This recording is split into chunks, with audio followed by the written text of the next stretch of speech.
What is up, party people? It's your boy Pete, Chuckster, and the JF, Jake Frill. Week 3, 2-0. Are we the cream of the crop in the NFC? Let's find out. Let's go.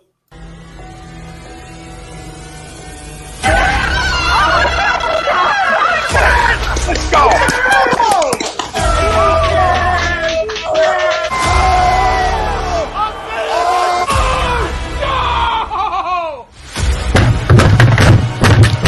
This ain't the box like this game he stinks. Oh shit! It's gone.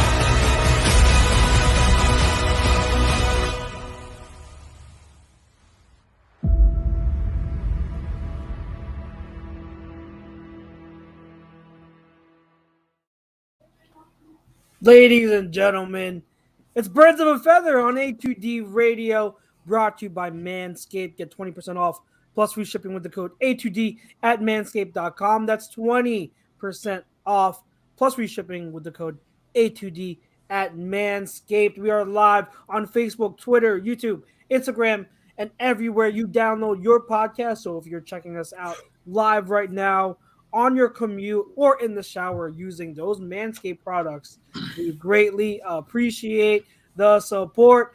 It's your boy Chucks here as usual, back, and I've got my guys with me as usual. To my gotta fix this. Always gotta fix it. That's my bad. To my left, the one and only, my OG brother, Mr. Pete Evans. What's good, my man? Good, man. As you know, my presence tonight was kind of up in the air, but we actually, as we were talking about before we came on, just got to update that everything with my mother-in-law is still kind of the same. No good, no worse. So that's good. That's good. So yeah, I'm here. Football. I need a distraction. Let's go. We appreciate you coming on, and of course, our thoughts and prayers to you and your family and your mother-in-law. So whatever happens, we're here for you. You know that. Love you, bro.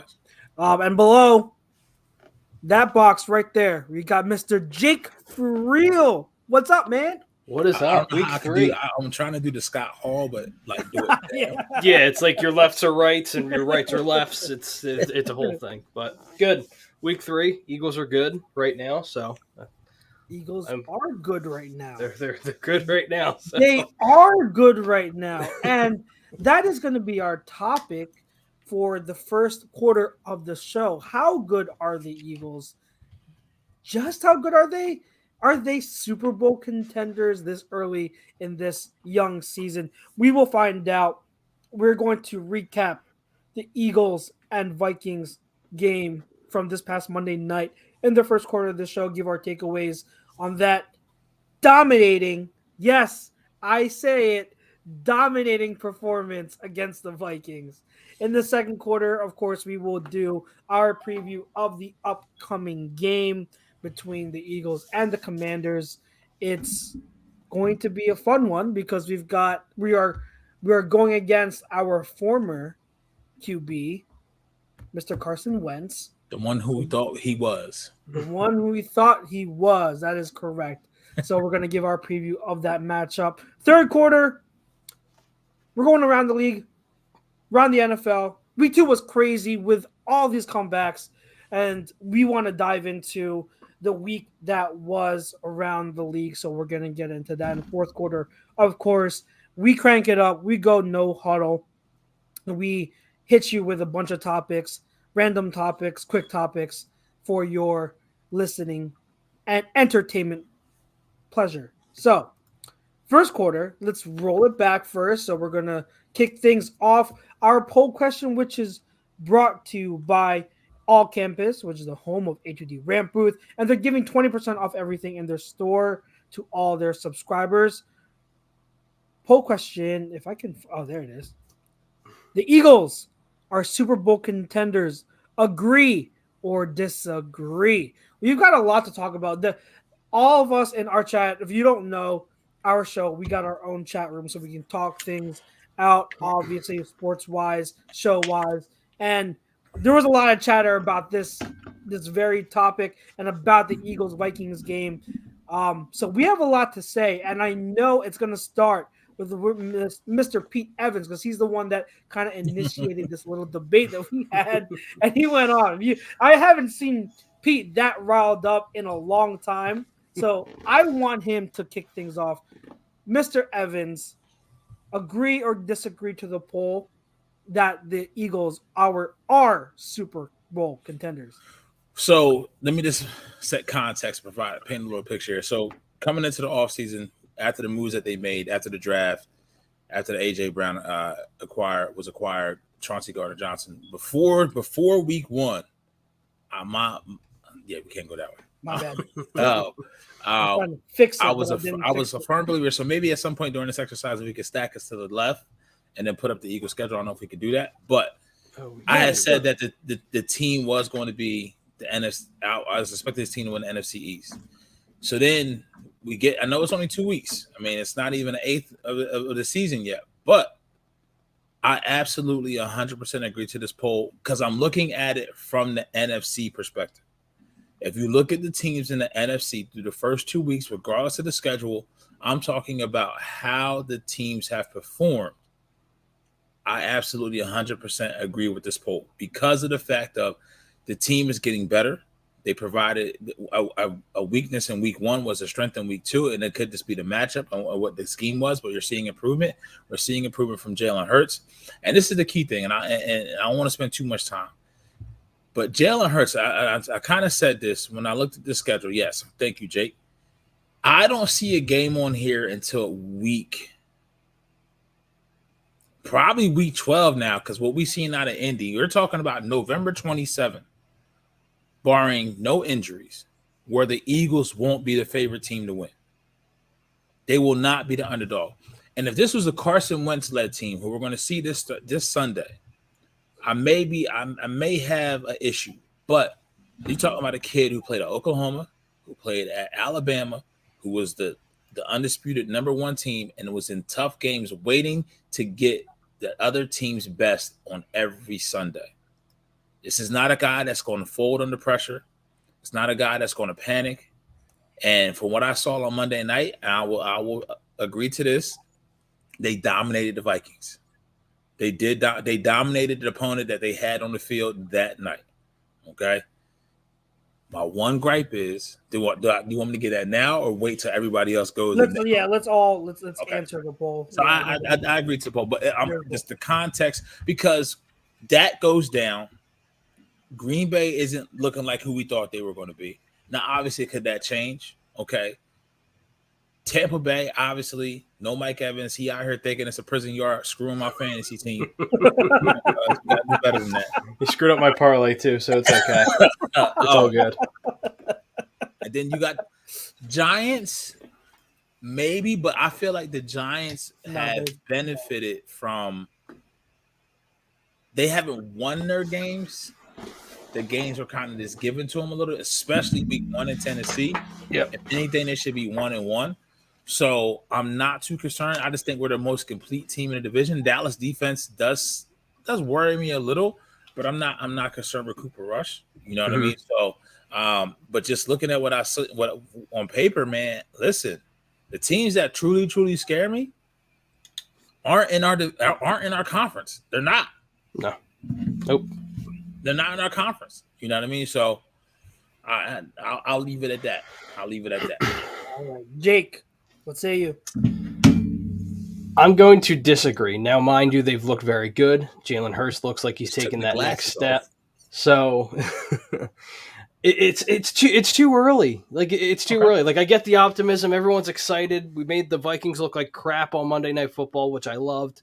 And Kirk in prime time, so we know how that went. But no, it's too early. Now, mind you, if we go into the bye week 6-0, I might pull a Frank at Pinsetters and start taking my shirt off and running around the house. But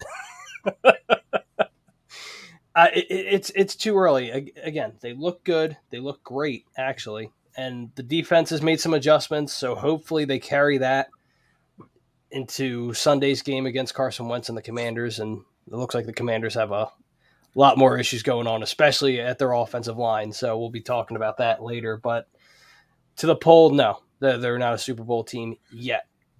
Could they prove me wrong? Absolutely, and I hope they do. But right now, Jalen Hurts is on a tear, and I just hope he can keep that momentum up. Do you remember when we were doing our season preview show, and I had said, I was like, yeah, the NFC is like, it's like wide open outside of like a few teams. What teams did I say? I said the Packers, who they don't really have any threats. No receivers. Okay. All right, no receivers.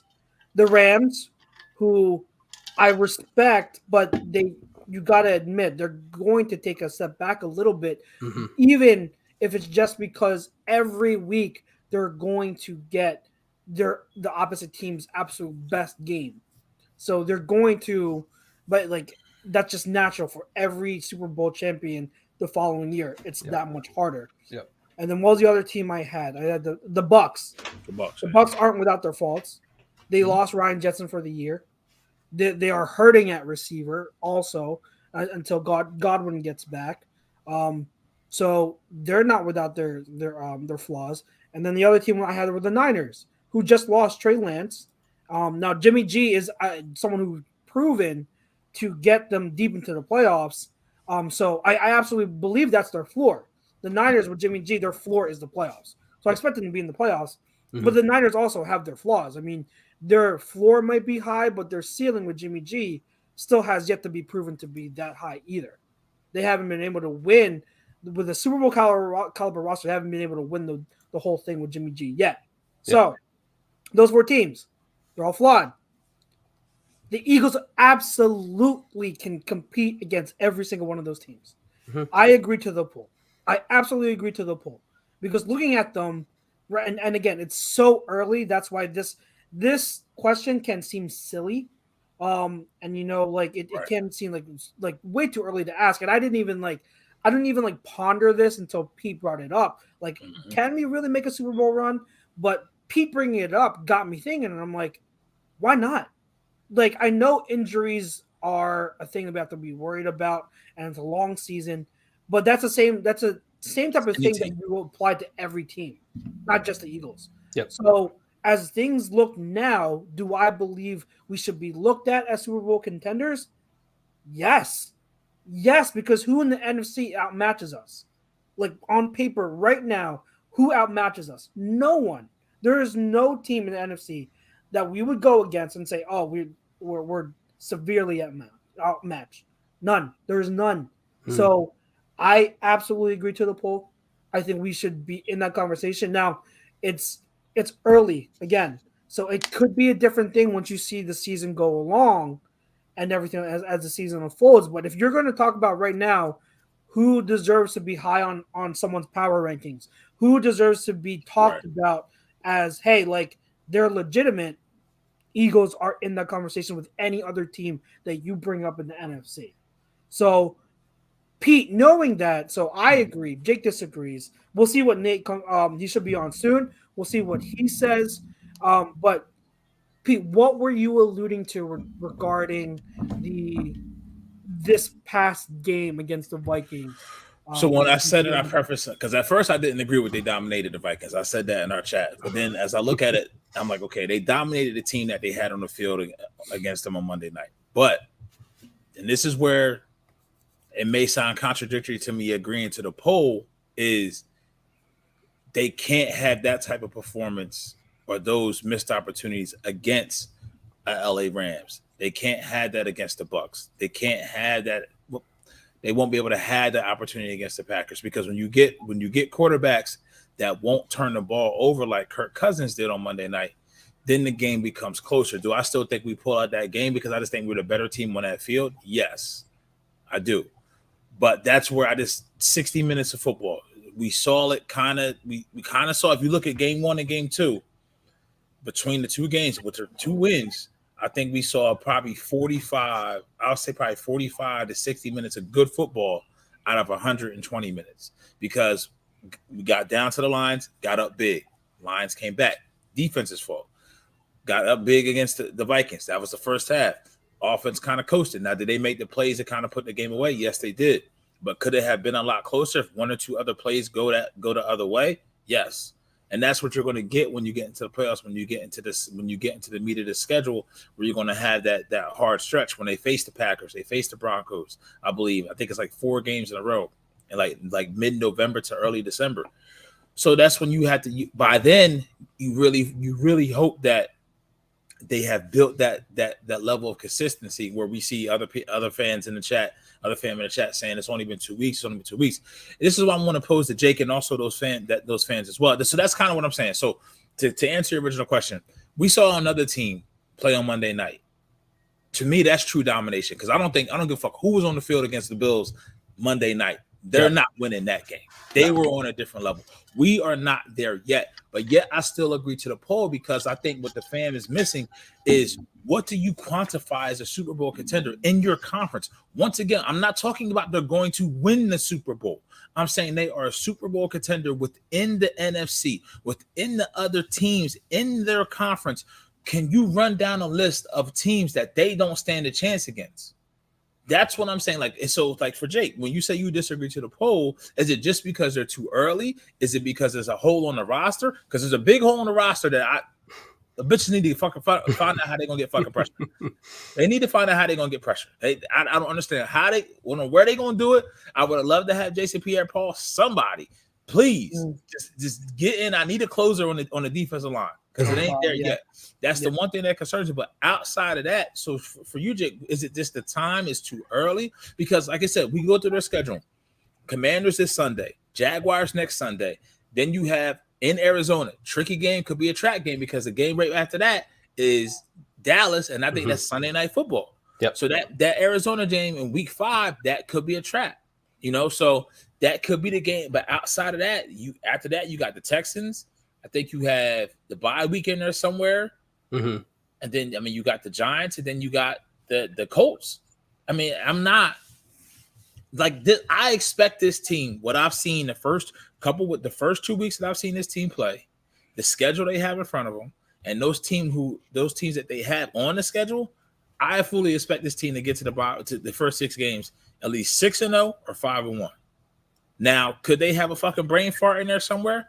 Potentially. But see, this is where, God, this dude is winning. He's winning me over. This is where Jalen Hurts and the experience of being the cream of the crop and knowing what it's like to be at the top, not come from here and then reach it, to be here, to stay here, and had that mindset to go into every week knowing that you're going to get somebody's best and you have to outperform that.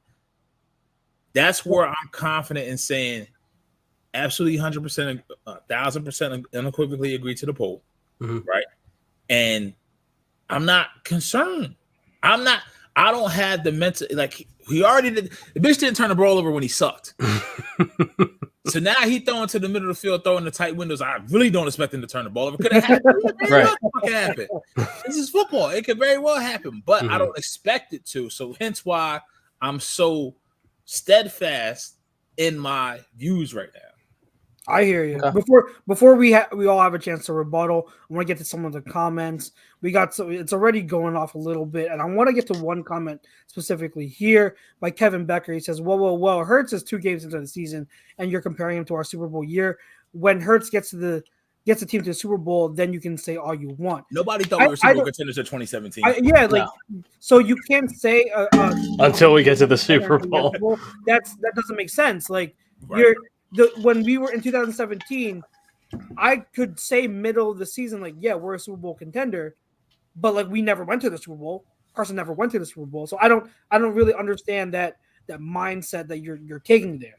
If you want to say that they're not proven enough yet for you to believe that we can beat certain teams, then that's a different argument. But you're saying you can't call a team a Super Bowl contending team because they're not in the actual Super Bowl yet. It doesn't make sense to me. We got other people. We got Frank saying, if they play consistently, I will agree to the poll, but they are warming up nicely. Robert Gilchrist says, too early to even think about it. Wayne Miller says, I agree with the poll. Stay healthy and keep executing the way we have been, and we should represent in our conference. Jeff Lowmayer says, we would like to see more pressure from the front four, but the schedule sets up well for them to keep dominating. Yep. Chrome, our OG brother over here, says Eagles are the deepest and most well-rounded roster in the conference. and he wants to remind us that this is your weekly reminder that Jalen Hurts is on pace for just under 4,900 passing yards.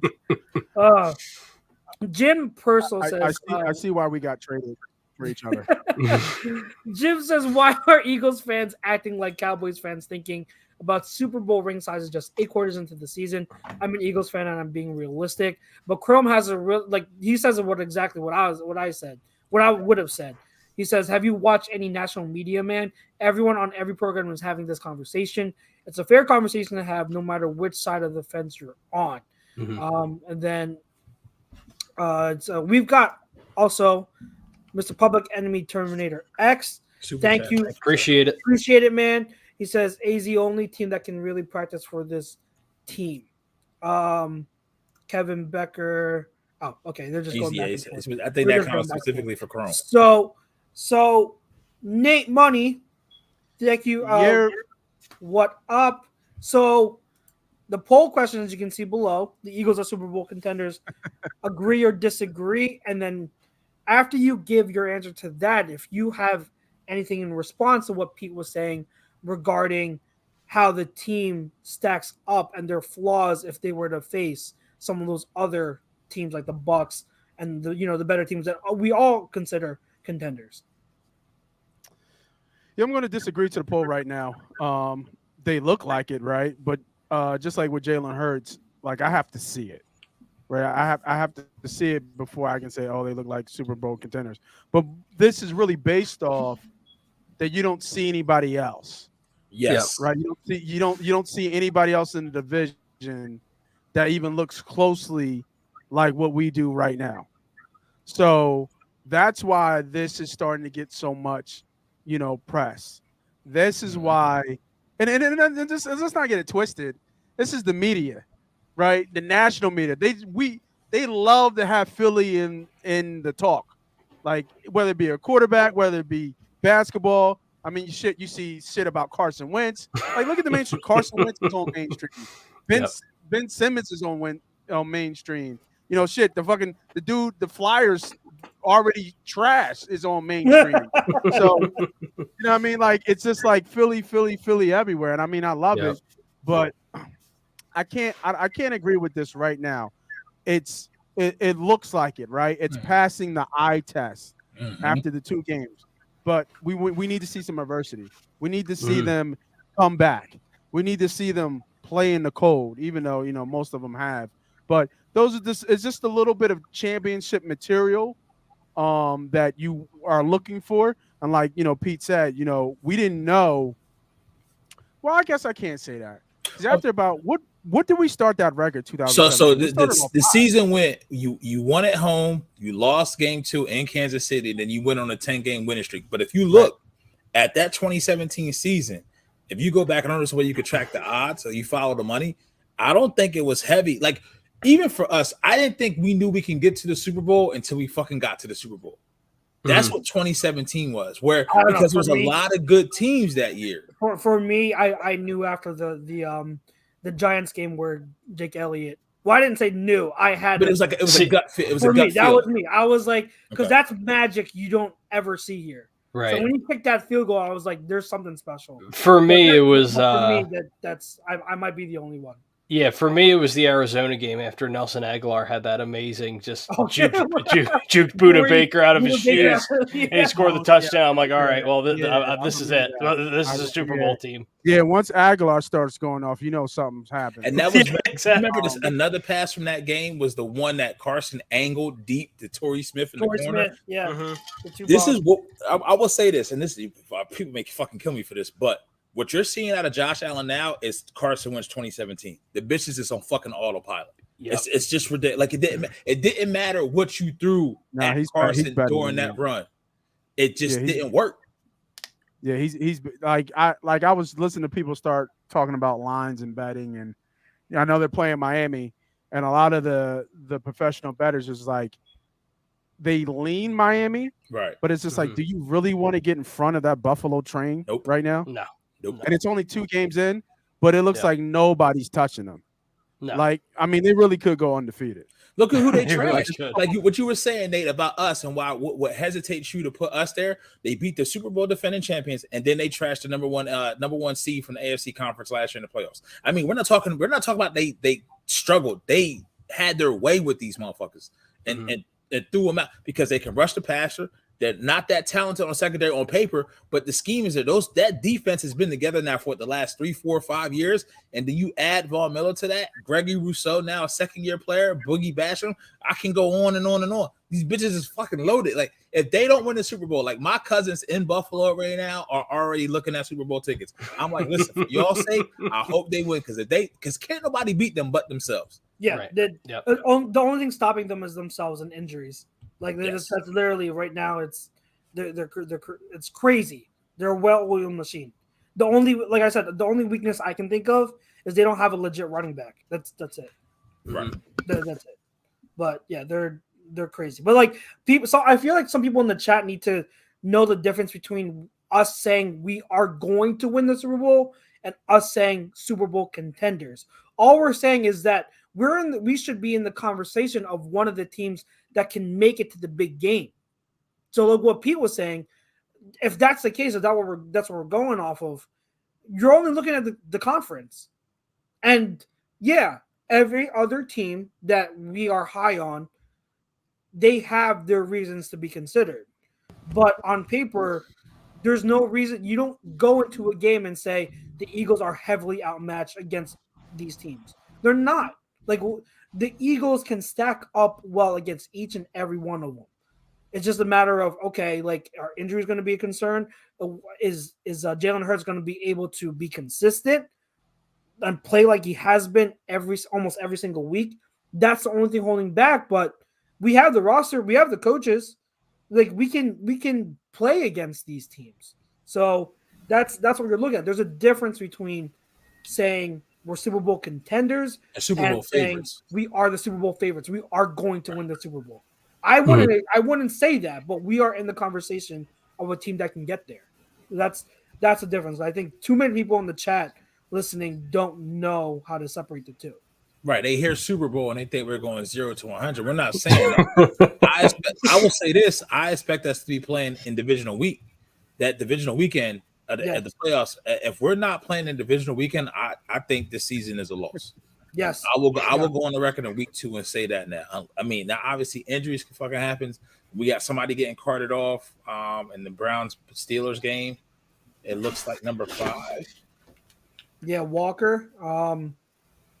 Yeah, he went down. He's getting carted off. And he gets hit right after that. Yeah. Oh, by the way, did you see the George Pickens catch? Yeah. Oh my Lord. They're already comparing it to the Odell catch. Yeah, I figured. They're already doing it. I think the one from Deontay week 1 was better. Oh, that was a phenomenal. Yeah. Oh, it's his leg. Yeah. Walker, who is that number? Yeah, I'm trying to remember who Walker on the Browns. Was he a linebacker? It looks like he was a linebacker, right? Yeah, like a linebacker. Yeah. Second level player. Yeah. But yo, this is why, Nate, you can kind of attest to this. Back in the day, we wasn't out there, and I was playing football in high school and fucked around in college for a little bit. I wasn't wearing these ankle cleats, bro. Like, I had cleats above my ankle. Like, you too big and he's too fast, too twitchy. You could wrap some bitch up 7 times, bro. Listen, that ain't gonna stop.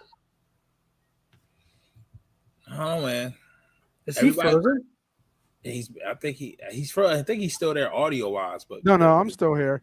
Okay. Yeah, I'm glad nobody caught it. There was like a spot where, like, I guess, like, I looked like the side of my mouth, and like I was just stuck. so that's why I stopped the camera. Like, I stopped the camera. I was like, oh shit, ain't nobody say nothing. So good. It was a bad look. I don't know. Yeah, I don't know why. Like, I'm using a real camera, so I don't know if it's just too much going on or not. So, gotcha. Yeah, no. So I'm trying to fix it on while you guys are talking. I'm trying to see if there's something going on in the background, but neither here and there. I disagree to the poll. As of right now, it's only 2 games, right. And I'm okay with the excitement, right? Like I've always been. Now, I've not been a Jalen Hurts big fan, right? but he's grown on me. I'm actually becoming more of a Sirianni fan than I am a Hurts fan at this moment. Facts. I'm right there with you. Yeah. I just like the way that he's capturing this mob that we call Philadelphia of sports fans. So I like what he's doing. He's very corny, super corny. He's so but corny. for whatever reason, I love it. it's working. It's working, and they're buying in. So now I'm starting to buy in to the culture that he's creating here in Philadelphia for the Eagles. But it's a mixed bag that you see out there, right? You see people who are Hurts fans and I told you so, and then you see the other guys that were not on Hurts, but I was like, I would talked about that. I said improvement. You can check the receipts, and there's a lot of nonsense, a lot of noise out there. But at the end of the day, if you're an Eagles fan, you're happy that the Eagles are winning. Yep. That's really it. We can get to the details later, but the fact is the Eagles are winning. And it feels fucking great every week going to work because your ass don't want to go Victory Mondays after an Eagles win. It just makes the week so much better, right? It just really does. So let us enjoy it, right? Let us enjoy the sweet potato pie and pumpkin pie if you like it, because I don't. Let's enjoy this. Let's enjoy this time now. Let's enjoy these wins, because I know the Phillies is, kind of bringing people down, but the Eagles are winning. So let's just enjoy it. Let's not, we understand we can forecast as many times as we want, but let's enjoy the party, man. Let's enjoy the Eagles party right now. They're winning, and they look fucking good doing it. Wait a minute. Baseball's still going on? Yeah. Yeah, they have, 5 games left? Oh, the Phillies? Yeah, they got more than that. They got, 20 games left. You're right. But the Phils kind of like they do every September hates them, bro. Yeah, they kind of they just kind of I don't know, they just kind of suck pretty much. Yeah. So they lost 5 or 6 games in a row, and like the Brewers were winning quietly. So like it was like they might not even make playoffs. But it's the Brewers. We're 2.5 up on the Brewers, so we need to hold that for now. All right, so that's enough baseball talk for Monday night reactions. All right, so the game. Let's get into our takeaways from the game. What are some of the biggest things you wanted to? I guess your biggest takeaways from the victory. Now we talked about how it was dominating. I saw it as a dominating performance. There are a lot of people in the media that said the same thing. Jalen Hurts said it was dominating. So I think we swayed Pete into saying, okay, it was a dominating victory. But what were the biggest things that you took away from that? The highlights, the lowlights, if there were any lowlights. Anyone wants to start, go ahead. There's lowlights. They can't get pressure with the fucking forward without bringing blitz. They need to figure it out.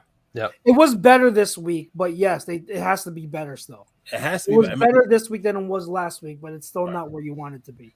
Yeah, no, for me, that was the biggest low light, the D-line. I mean, it's kind of looking like Sirianni took his foot off the gas a little bit. Maybe it was Steichen, because Steichen calls the plays. Listen, I've said this for years. We always talk about, like, why is it that Sean McVay's offense looks like it can get 10 yards without a fucking problem? It makes it look so easy. Look at Shanahan's offense. Look at these offenses that make it look so easy. And we go back to the Doug Peterson offense with Carson Wentz. But now we saw Tim McMahon story today that Carson Wentz did not want to operate within the offense. When you do, that route concept that he had where he hit Quez on the 53, like, listen, bitch, as a safety, you out there you about to shit your pants because you got 2 routes in front of you and then one dude running at you full speed. Like you pick wrong. It's either a 10-yard gain, a 20-yard gain, or you took it to the house. I think that's actually on the corner though. It was the corner was there, but then also if the corner bites, he sees the corner take. I think it was 3 routes. It was a out, then it was a deeper out, and then it was the go route. So the safety should have realized once the corner took the route underneath, the safety just fucking hightail it back. Just get back.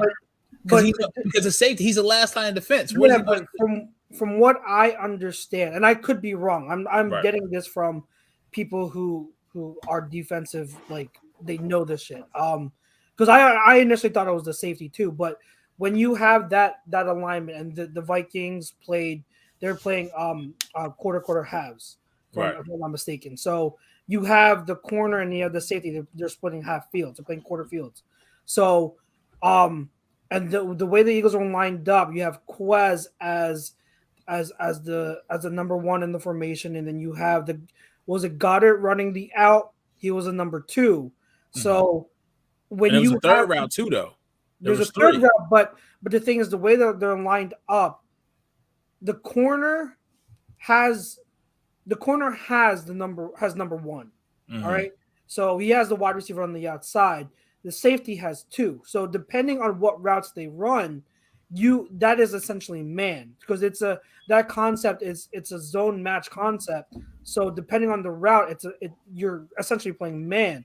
So from what I understand, the safety, once he sees that Goddard is running that out, that's his guy. The corner has to communicate and has to trail and shadow Quez.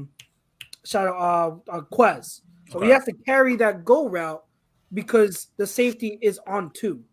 That's how I understood it and was heard that's what the responsibilities of that coverage were. And it's confusing because you see it and you think automatically that's the safety's fault. It's also very possible it's on both of them for not communicating that. It's a busting coverage because either way, I think you just, instead of Quez being by himself, you just got a Viking in the picture running behind it, because there was no way him running full speed and them not already turning. He's not going to catch him. They're not. He's still by him. Catch him. Yeah, even if the corner carries that, he's not going to catch him. Right. Yeah, it's just, but to see, like you said, to be a fan of Sirianni now, to see that type of that design, because even though Steichen is calling the play and probably has some aided design, it's probably Sirianni's concepts that they're running with. You know what I mean? Yeah. So it's just, I want to say it made it look effortless. It just you're not tense. You're not like the 3rd and 16, the first drive of the game. It's like, how the fuck are we gonna get this? And it's like, how do you the play last week against Detroit, we beat man. This week against Minnesota, we beat zone. So it's like, how can you, if you're a defensive coordinator, what do you do at that point? Because like we said, the skill positions on the outside, you saw Devontae operate in his own and kill it. You saw AJ as well. Got to get the ball and he just goes. And then Quez with the bomb. It's like you got to account for everybody. And he even got her 8 a little bit. I mean, to look at the stat line, if I'm not mistaken, and I could be wrong, I think Goddard had the worst. AJ had 5 catches, 69. I want to say Goddard had like 5 and 80, and then Devontae had like 5 and 80. And then Quez had 2 for like 70 because the one was a bomb. So when you look at that, it's like he's spreading the ball around. Where we just, obviously AJ had 10 catches for 155. Hi, Don, right at the right time and get your Lions. Sorry about that. But when you see that, it's just like that's the highlight. I mean, the throws that we hear it all the time. There's some throws that we look at that you want Jalen to trust it and make those throws, and now he's making those throws. So, will it go this perfect every time? No, but then also you take a look at Miles had 17 carries for 90 some odd yards. Second week in a row, he's been over 90 yards. So it's just, the defense is the fucking attitude, bro, from the first drive. Like that's what makes me talk about. Sometimes when this team in this city has a bad defensive unit and they look like they just come out blasé, I don't think that this team, for whatever reason, whatever it could have been, whatever Minnesota did, whatever bulletin board material Sirianni gave them or Gannon gave them, if they just was like, bitch, look, coach took the sunglasses off. Gannon ain't got the sunglasses on, but he got his eyes out. Like, we got to go get it. You feel what I'm saying? But it was like they was out there just trying to get each other up. You know what I mean? And it was a perfect game. It was as close to a dominated Eagles win that I've seen since probably our Super Bowl season. I can't remember a win from 2018, 2019 like that against a decent opponent in a primetime game to where it was just, you know what I mean? Like it was never a doubt. It was never a doubt. Because anytime they got themselves in the jam, Kirk bailed them the fuck out. And then Justin Jefferson was completely checked the fuck out. Yeah. I think the defense really, they heard all week leading up to it. about Justin Jefferson. And like I mean, to be fair, I thought Justin Jefferson was going to go off too, and not because of the talent, more so because I didn't know if Gannon would be able to figure everything out schematic wise in order to stop a guy like Jefferson, but he did. He absolutely did. So it was great to see, and I think they took it personally. I think the Eagles defense took it personally, especially Slay, and said, "Hey, like I'm about to show him." And it's crazy when I listen to some other people like break down the games and everything like that. And I don't know if you listen to Avant on their show. Avant was laying into Jefferson. He was saying how, like, Jefferson, like, it's cool that you have all like these rocker steps out of your break and everything. But when you need to be on time, you need to be on time. You can't be taking all these steps and doing all these things when you got to hit that post route ASAP. That's what happened on the Slay interception. He was getting cute. Slay had inside leverage, and the route was a post. So you need to attack Slay's leverage initially on your stem. Instead, he has a vertical stem, and he tries to hit that rocker step to get Slay out of it. But with Slay being a veteran, he saw right through it. He knew also it was a bang 8.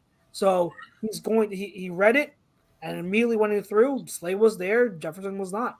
And that's on Jefferson. That's absolutely on Jefferson. So I think they were on a mission that night, and they really put the clamps on this offense, on the Vikings offense. It was nice to see. What I found interesting, we were screaming and yelling for Davis to get more snaps. Percentage less snaps, didn't he? It was essentially the same. Okay. The same amount of play that he had last week, yet the Eagles had a better outing because they played more 5-man fronts, but they also used the other DTs at nose. So they put Hargraves in there at times. They put Marlon there at times. So they had different guys there at nose tackle during the for the 5-man fronts. But they used it more to stop the run, and then they played man. They played a lot of it looks like they played a lot of 2-man. So they had a safety over top, the Jefferson side, but they essentially said, "Hey, Slay, you're shadowing Jefferson. You're shadowing Jefferson. He's your guy," and he did an awesome job. So on the defensive side, I think no matter how you felt about Gannon before this prior game, whether you wanted him fired or you were willing to give him a chance, whatever, you have to give him credit. You have to give him credit for what he did and being able to make the necessary adjustments to stop this Vikings offense. I think he deserves his flowers. This whole defense deserves the flowers. So, Nate, any highlights, lowlights? I know you're frozen, but for what the game, the mini game Monday night, yeah. I mean, I think you guys all touched on it. It was a dominating performance. We really didn't feel one point. The only time I felt like, oh, this could be a game. Look at that. My cat just keeps jumping around. Look at that shot. That's still shot. Can we screenshot that? That's crazy. Jake, that's all you. Here's my penance. You know what I mean? Here's my sacrifice, my cat. I think the only time I felt that the game could be closer, I was like, oh, okay, this is going to be a good game, is when was it KJ dropped that ball from Cousins and was a short. You talking about the one at the end of the first half? Yeah, I think so. That would have made it. Yeah, it would have made it either a 3-point game. I forget what the score would have been. Or you talking about Irv? Wasn't that Irv? He's talking about the one when Kurt dropped it and he got hit, and then Irv Smith dropped. Like he just. That was like a he was wide open. He just dropped it. Yeah, it was a touchdown. The one that should have been a thing. That would have been I forget who it was. 14? Yeah. Would that have been 14 up? Would that have been tied the game up? I think it would be 21-14. Okay. So yeah. Okay. Was it have been 21-14? Yeah. Am I right? It would have been 21-14. Yeah, I forget where that spot was. But I was like, oh, he dropped it. I was like, I was just like, damn. But like I said, like outside of that play, you never really felt threatened in the game. You felt like you had control of this game for almost 4 quarters. If not, you did feel like you had control in the game for the 4 quarters. Yep. So, I mean, I don't really have much. The only thing that I saw, and I think I tweeted it out, was they don't have a pass rush. Yep. They still don't have a pass rush. And they're going to need a pass rush to beat good teams. You just like the back half of their defense, their secondary, their linebackers all playing lights out right now. And that's saving them for the pass rush. So, but sooner or later, it's just not going to work. It's just not going to work. So somebody's got to step up on that D line, whether it be Sweat or the guy you paid money to come in here, and that's Reddick. Now I know people get mad. Well, he's in coverage. Well, that's how they want to play him. I mean, he's not terrible out there. I'm not saying he's good. Is he better with his hand in the dirt? Absolutely. I mean, that's where he goes gets his money. But I mean, they have him out there. They play they play 3-4s at times, and he's that outside linebacker. So, I mean, it is what it is at this point. I mean, shit. I think I saw Graham drop back in coverage a couple of times, and Graham was like the outside linebacker at one point. I mean, he was out of position, but he played it. Yeah. People are like, they have to understand too that like you wanted to be able to stop the run, right? You wanted more 5-man fronts. You want Jordan Davis out there, like the 5-man fronts. When you have that, you have the 3 down linemen and you have the 2 overhang defenders. One of them is going to freaking drop into coverage. You're not going to rush 5 because that leaves too much space behind you. There's too many voids in your zones and in your coverages if you rush 5 all the time. So one of those overhangs. Okay, I'm back. I'm sorry, I'm back. I wasn't going to tell you that. I was like, oh, I'm back. One of those pass rushers. One of those overhang defenders has to rush, and one of them has to go into coverage, and that's why you saw Reddick in coverage sometimes because if he's just rushing all the time, the defense is going to know what he's doing, and that's the whole point of kind of confusing them. So that's kind of why now ideally you want to figure out how to lessen that some way. You want to tweak your personnel packages, because I know they had Kaiser White in there as overhang defender sometimes. So, and he's better in coverage. So you want to switch it up and find the right, mix of personnel that works. But this early in the season, I mean, you kind of gotta, it's like trial by what's the word? Trial by fire. Yeah. So you gotta play them to find out. Yeah, some of these comments. So Bill Middlebrook. I haven't called him Will.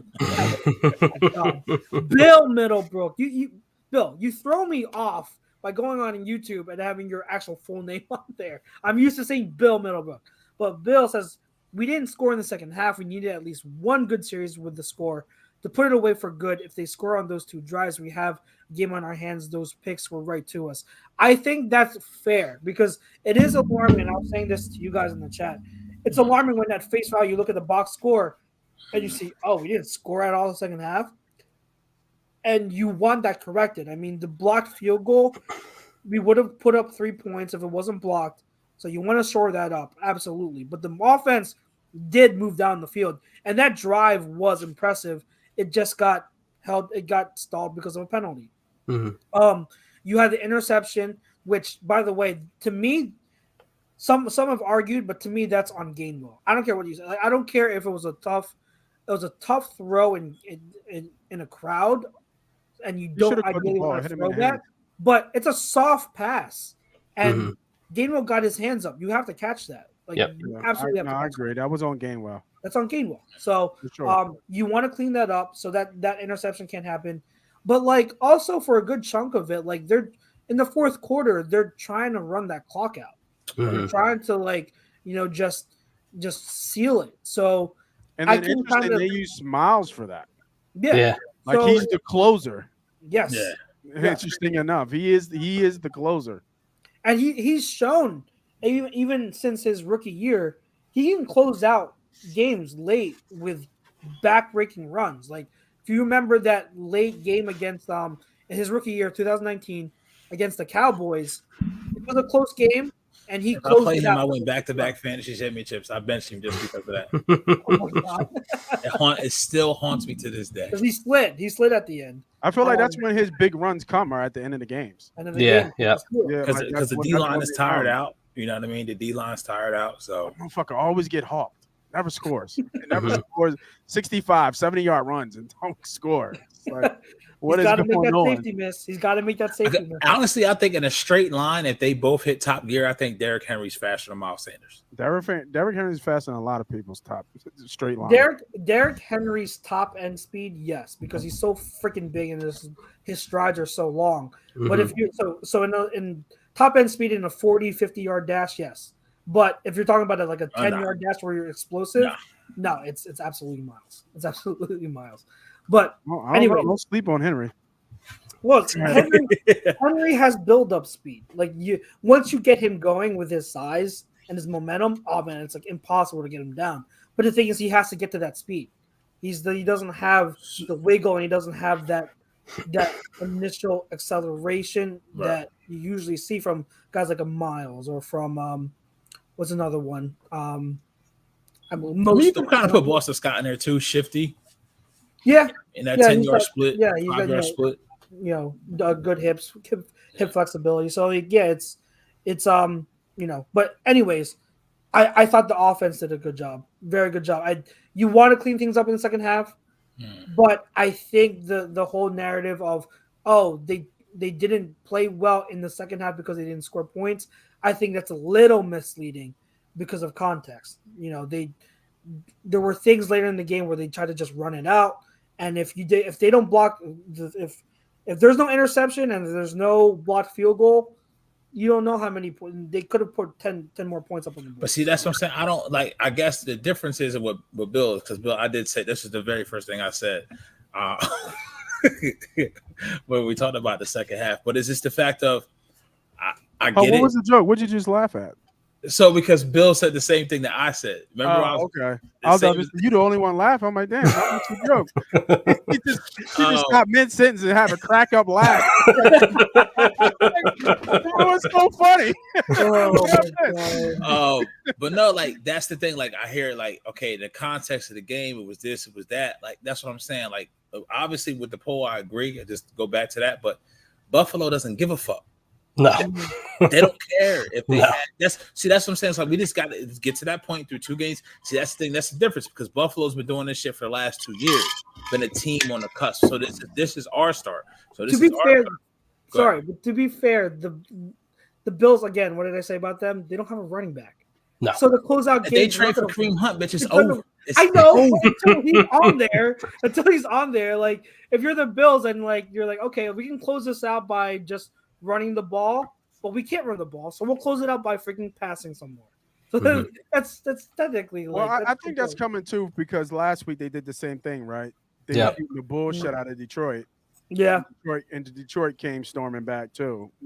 So Detroit is fucking good. They are good. They're very good. I would not be surprised. Listen, I'm telling you right now. I don't know as much as Nate knows. I'm not even gonna say that, but I can tell you right fucking now. That Minnesota Detroit line, bitch, ain't nobody winning that game by 6. That is not fucking happening.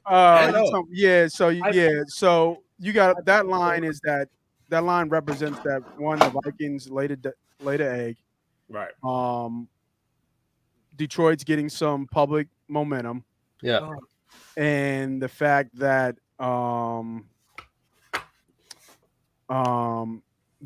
is that that's a must-win game for the Vikings. Yeah, to win to keep them ahead of the division. Yeah, right. It's a must-win game for the Vikings. So you have to expect somewhat of a bounce-back game from the Vikings in that game. And the question is, can Goff, handle the storm and then continue to play? The one thing about Detroit. I think one of you guys actually said it, and I think we might have said it on another podcast or something. It's that offensive line. Mm-hmm. They invested in that offensive line over a couple of years. Yep. So, it's paying off. It's paying off. And I don't even think they have offense with Williams. Like Yeah. if they had Williams in this offense Mm-hmm. from Bama, who's hurt still, David B, you would like this offense right now. I mean, you like it now. But with Williams, with that burner, Yep. they give them another element that they really don't Good have. luck. Yeah. Yep. So, it's Yeah. it'll be a good one, and we'll talk about it on Money Pat on Sundays. Sunday 10:30, right? Sunday at 10:00, and for just saw my bookman today, so had to cash up. But Friday, college. Okay. People been wanting college from me. So we got my guy B Diddy, new guy, call him C Sharp. And I just let you guys know, I even put this out here. That motherfucker went undefeated. Came on the show, first time show, he went 6-0. Wow. Went 6-0. Together, all three of us, it was crazy because they were texting me, just real quick for my gamblers out there. He was texting me, we were like, yo, we haven't lost a game yet. We haven't lost the game, and we gave out our first 6 plays were just heaters, and then we're like the bets you kind of sweat, nothing was the sweat. There was the Florida State game was the only sweat that we had. So, but and there was a teaser I had that I missed. I think B Diddy hit, but my guy C Sharp easily earned the name Sharp. First day. First day on the job. He went 6-0. That's 6-0 on all his plays. So if you guys love college, you like college football, it won't be live, but we'll do a Q&A, I think, for the members. So if you put your comments and your questions in there, we'll answer them. But that'll be on Friday. So look out for that for sure. On Money Pop Podcast YouTube. So make sure you guys check that out. Good stuff. So real quick, when we talked about Reddick dropping in the coverage, so where does Gannon? Because this is my thing. These defensive linemen got stone hands, right? So like they said, put your hand on the ground, right? So I saw what they did with Kazir White. They got him more as that overhang defender. So I want to see more of that to allow Reddick and our guys to go get quarterback. Because I think when we talk about this week's matchup, and Jake already kind of alluded to it when we was in the green room, the offensive line of Washington, this is a game where we can kind of start to rack up some sacks, because that's what Carson doesn't handle pressure well. We already know that. So I just wanted them to find that, like you said, trial by fire. Keep playing, but I'd rather have Reddick with his hand in the ground going in one direction and worry about backing off and doing this and doing that. I just I just worry about if you do that too much, it becomes predictable, because now as an offense you're like, okay, they're not going to put Reddick out in coverage anymore. Right. So we know Kazir is dropping back. We're going to motion to that side. So that's where it becomes like a chess match. And that's why you'll never see Reddick not drop into coverage at least a little bit. As long as we play this multiple front defense, it's always going to be something he has to do a little bit of, but you want to minimize it so that it's not so much exposed. You get what I'm saying? You got to keep them honest. Keep them honest. Exactly. Yeah, exactly. Thank you. Yeah. Thank you. And Coach Marcus here, he says, Coach Marcus, what's up, Marcus? You guys don't know. Marcus on ProFan Talk, 7:00 before our show. Always check him out. It's Football Thursdays on ATD Radio, so definitely check him out. But he says that could eventually be a game plan to mismatch. Teams can read the D, audible to a mismatch where he's covering a running back or a slot receiver. And yeah, he's absolutely right. And that's where the chess match comes into play. You've got to really you've got to figure out some way. I don't know enough about defense to know exactly how to do that, but you got to figure it out. Wasn't there a play from Monday night? Was it Devontae where the Vikings dropped? I just remember, I don't know who it was, but the motherfucking number was 95, and he was trying to cover Devontae. And I'm like, what the fuck are you doing? That's what we don't need. Is this? But like you said, it's just a trial error. It's always one coach, one sideline try to outthink the other one. So far through 2 games, and just the talent on the field, we came away with some wins because it is hard to win in this league. Yeah. Bill says, he says, Chucks, you watch a lot of film. Did you see how great Kelsey played on every down? The way he was getting blocks on the second level of defenders was sick. We were lucky to have that guy for sure.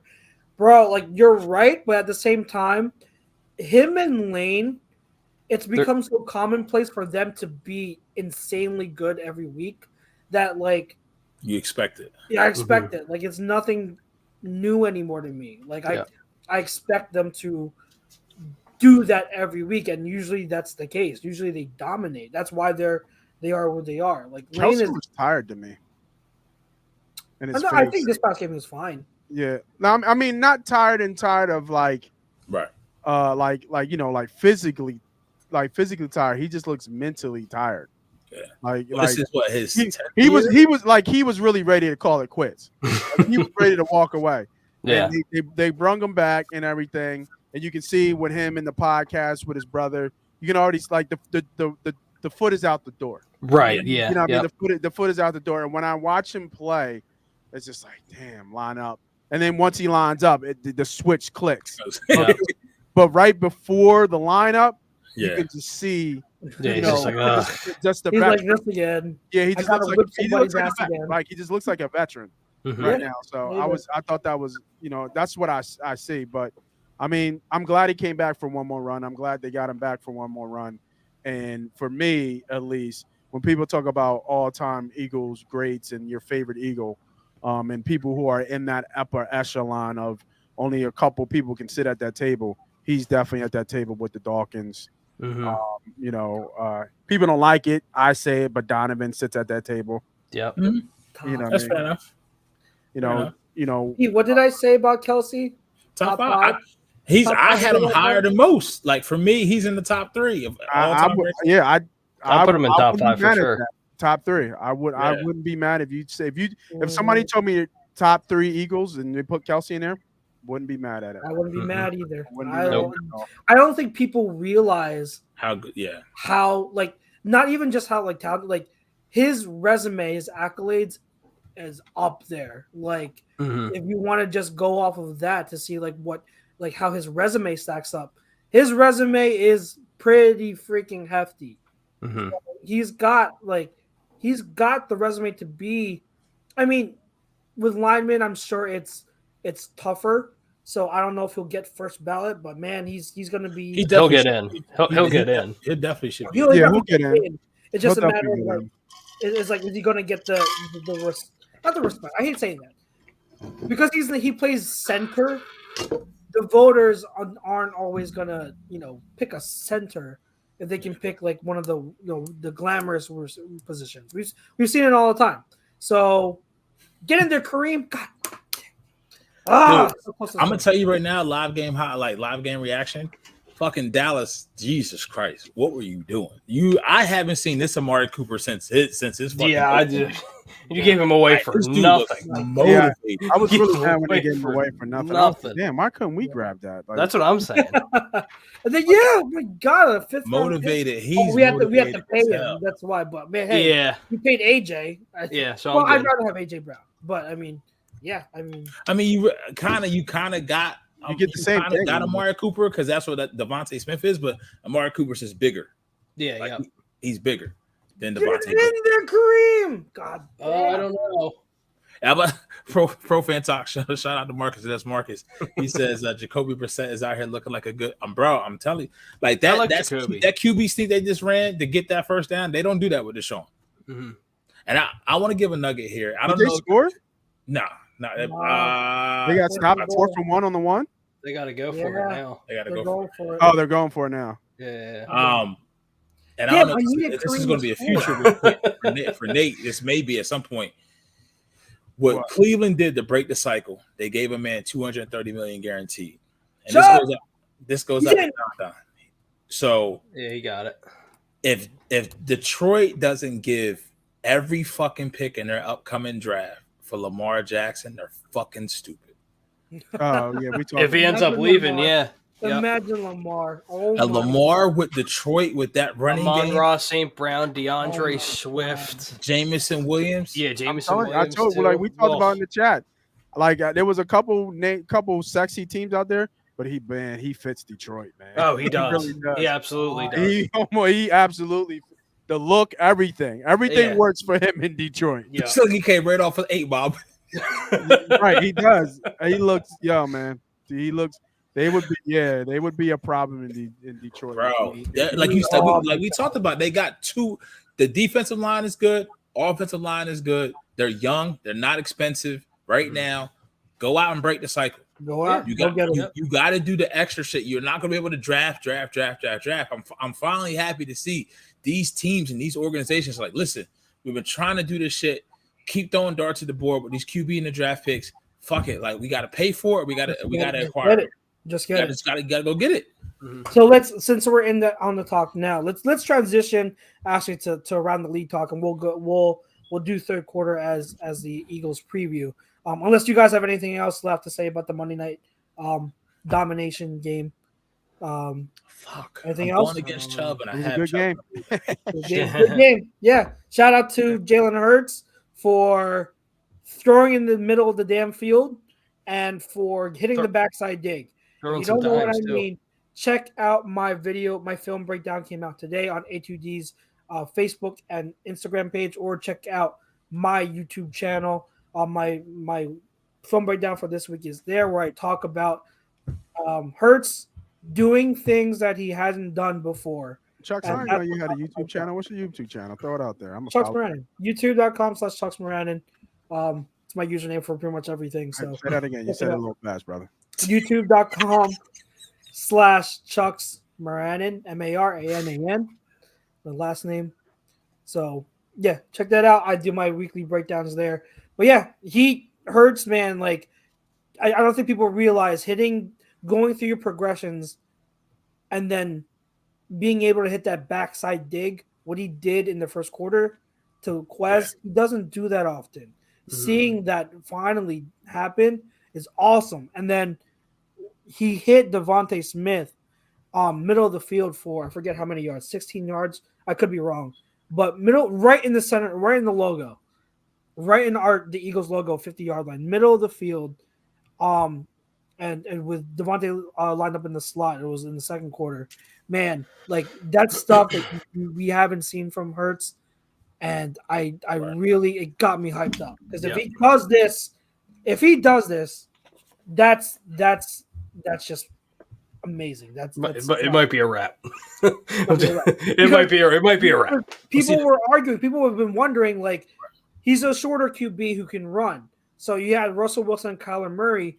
They don't throw in the middle of the field. Yeah. They don't throw in the middle of the field because a lot of the people are saying, like, part of the assumption is they have trouble seeing over their alignment, so they prefer not to throw middle of the field. Well, Hurts doesn't look like he has that problem. At least he didn't on Monday night. So if he can access the middle of the field more on a consistent basis, man, that's a wrap. That's a wrap. And also the same thing is, like, Russell Wilson's like is 5'10". I think Murray's maybe 5'9". Yeah, so he's on a good day. Yeah. On a good day, and people don't realize Hurts is like 6'1.5", closer to 6'2". Mm-hmm. He just doesn't. I don't know. It's just weird. He's more of a stocky 6'1". Yeah, a lanky 6'1". You know what I mean? Yeah. Don't forget how much he squats. 600 on the touchdown run. That's all the squats. Mm-hmm. That's the squats, man. That's because of the squats. But now, like, you see the first week, like, don't expect that. Like, if we get into our Sunday look ahead, Washington is not going to play that soft zone shit. Even though they may not have the same talent, because, like we were talking about, every pass he had, felt like it was getting 10 yards, 15, 16, 19. Because I remember at the end of the first half, I turned it away. It was like 30 seconds left. They had got stuffed. I'm like, what the fuck are they doing? I come back, I'm like, when the fuck we get 24? Then I went back and looked at the play-by-play, and I saw it was 12 yards to Goddard, 15 to Devontae, then 19 yards to Goddard. I'm like there was no single-digit pass completions. And I just don't understand what Ed Donatel, the Vikings DC, was doing. The fucking bitch was asleep at the wheel. Yeah, I don't know. I have no clue. So let's get into. Do you guys want to get into the preview real quick, or you want to go to NFL talk? What do you guys want to do? I'll let you guys decide.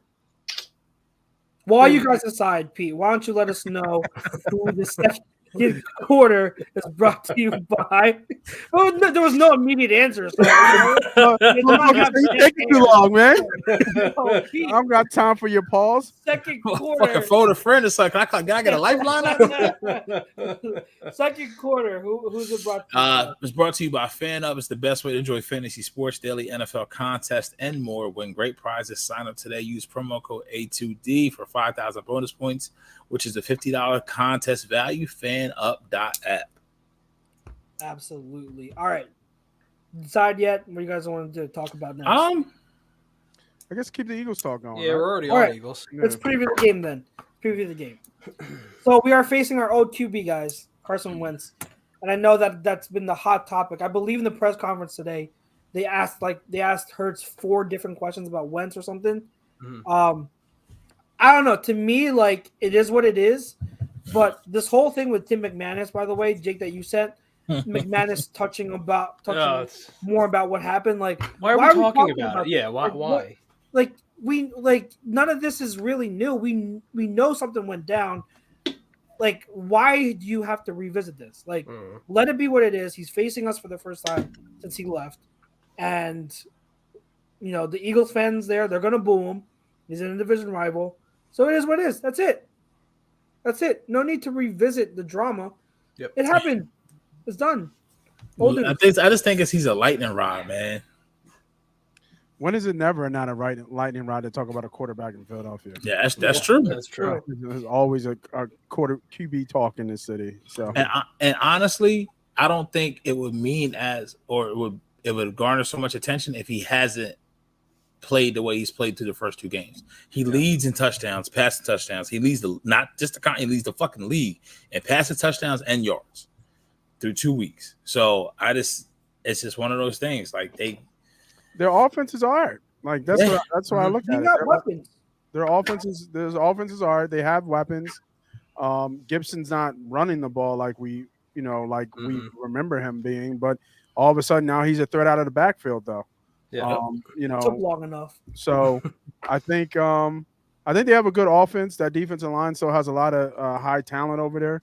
Their secondary's trash though. Oh, secondary's terrible. The secondary and the linebackers, which you need for a Ron Rivera defense. I expect a lot of scoring outside, which is typically not in NFC division matchups. Mm-hmm. I expect some scoring in this game where they're going to be moving the ball a lot. So, I think it's going to be a real good game. They always play us tough in Washington. Yeah, they do. So a lot of people have this as us just running through Washington. I don't think so. I think the line's a little too high, and I think there's some value on the dog here. Mm-hmm. Well, it's also a division game. I don't expect it to be a blowout. There's a lot of people calling a blowout. Like a lot of people we don't got nothing to worry about. You just see what we did last week. We don't got nothing to worry about. We gonna go down there. It's Carson Wentz. He's going to get scared. He's going to be in his head. We're going to blitz him. We're going to have 8 sacks, and it's going to be 31 to 8. Yeah. I mean, it's, and I'm just like, I don't know about that. Yeah. I'm with you, Nate. Like Daniel Bakley says here, he makes a good point. The offense is streaky, both a good and bad way, and it's absolutely true because they go on these lulls, right? So early downs are really not that good. Like they have their struggles. They can't get the running game going. And that's why I think they can't wait for Brian Robinson to come back. I think he's the guy that's going to be able to do that. I don't think Antonio Gibson is going to be the runner that a lot of us anticipated he would be. But it took long enough to use him as a receiver. He's a receiver in Memphis, slot receiver. It took you this long to use him as a damn receiver. It makes no sense. I want to smack some people. The way they use running backs, some of these coaches, God, I'm a nobody, and I know how to use certain running backs. Come on. But anyways, the offense is streaky, but on third downs, money downs, they can really hit home runs because of the offenses they had. And that's what's dangerous. You think that you have them, you have them in long down and distance situations. You're controlling the line of scrimmage. But then all of a sudden they can hit you with a big play. And what is one of the ways that teams really win swing momentum in games is explosive plays. So if you let this offense get explosive plays, you're going to be in trouble. And it starts with Curtis Samuel leads them in targets and catches. He seems like he's like one of the biggest focal points. And the rookie Jahan Dotson he's pretty good. He's pretty good. Yeah. And obviously we all know how good Terry McLaurin is. So like they've got weapons. It is dangerous. It's dangerous. So now I expect the way I would play them is I would play the way that you've had Slay play McLaurin. I would have Slay shadow McLaurin because he's had experience doing that in the past with success. So I would do that, and then that leaves Bradbury and Maddox against Samuel and Dotson. Dotson.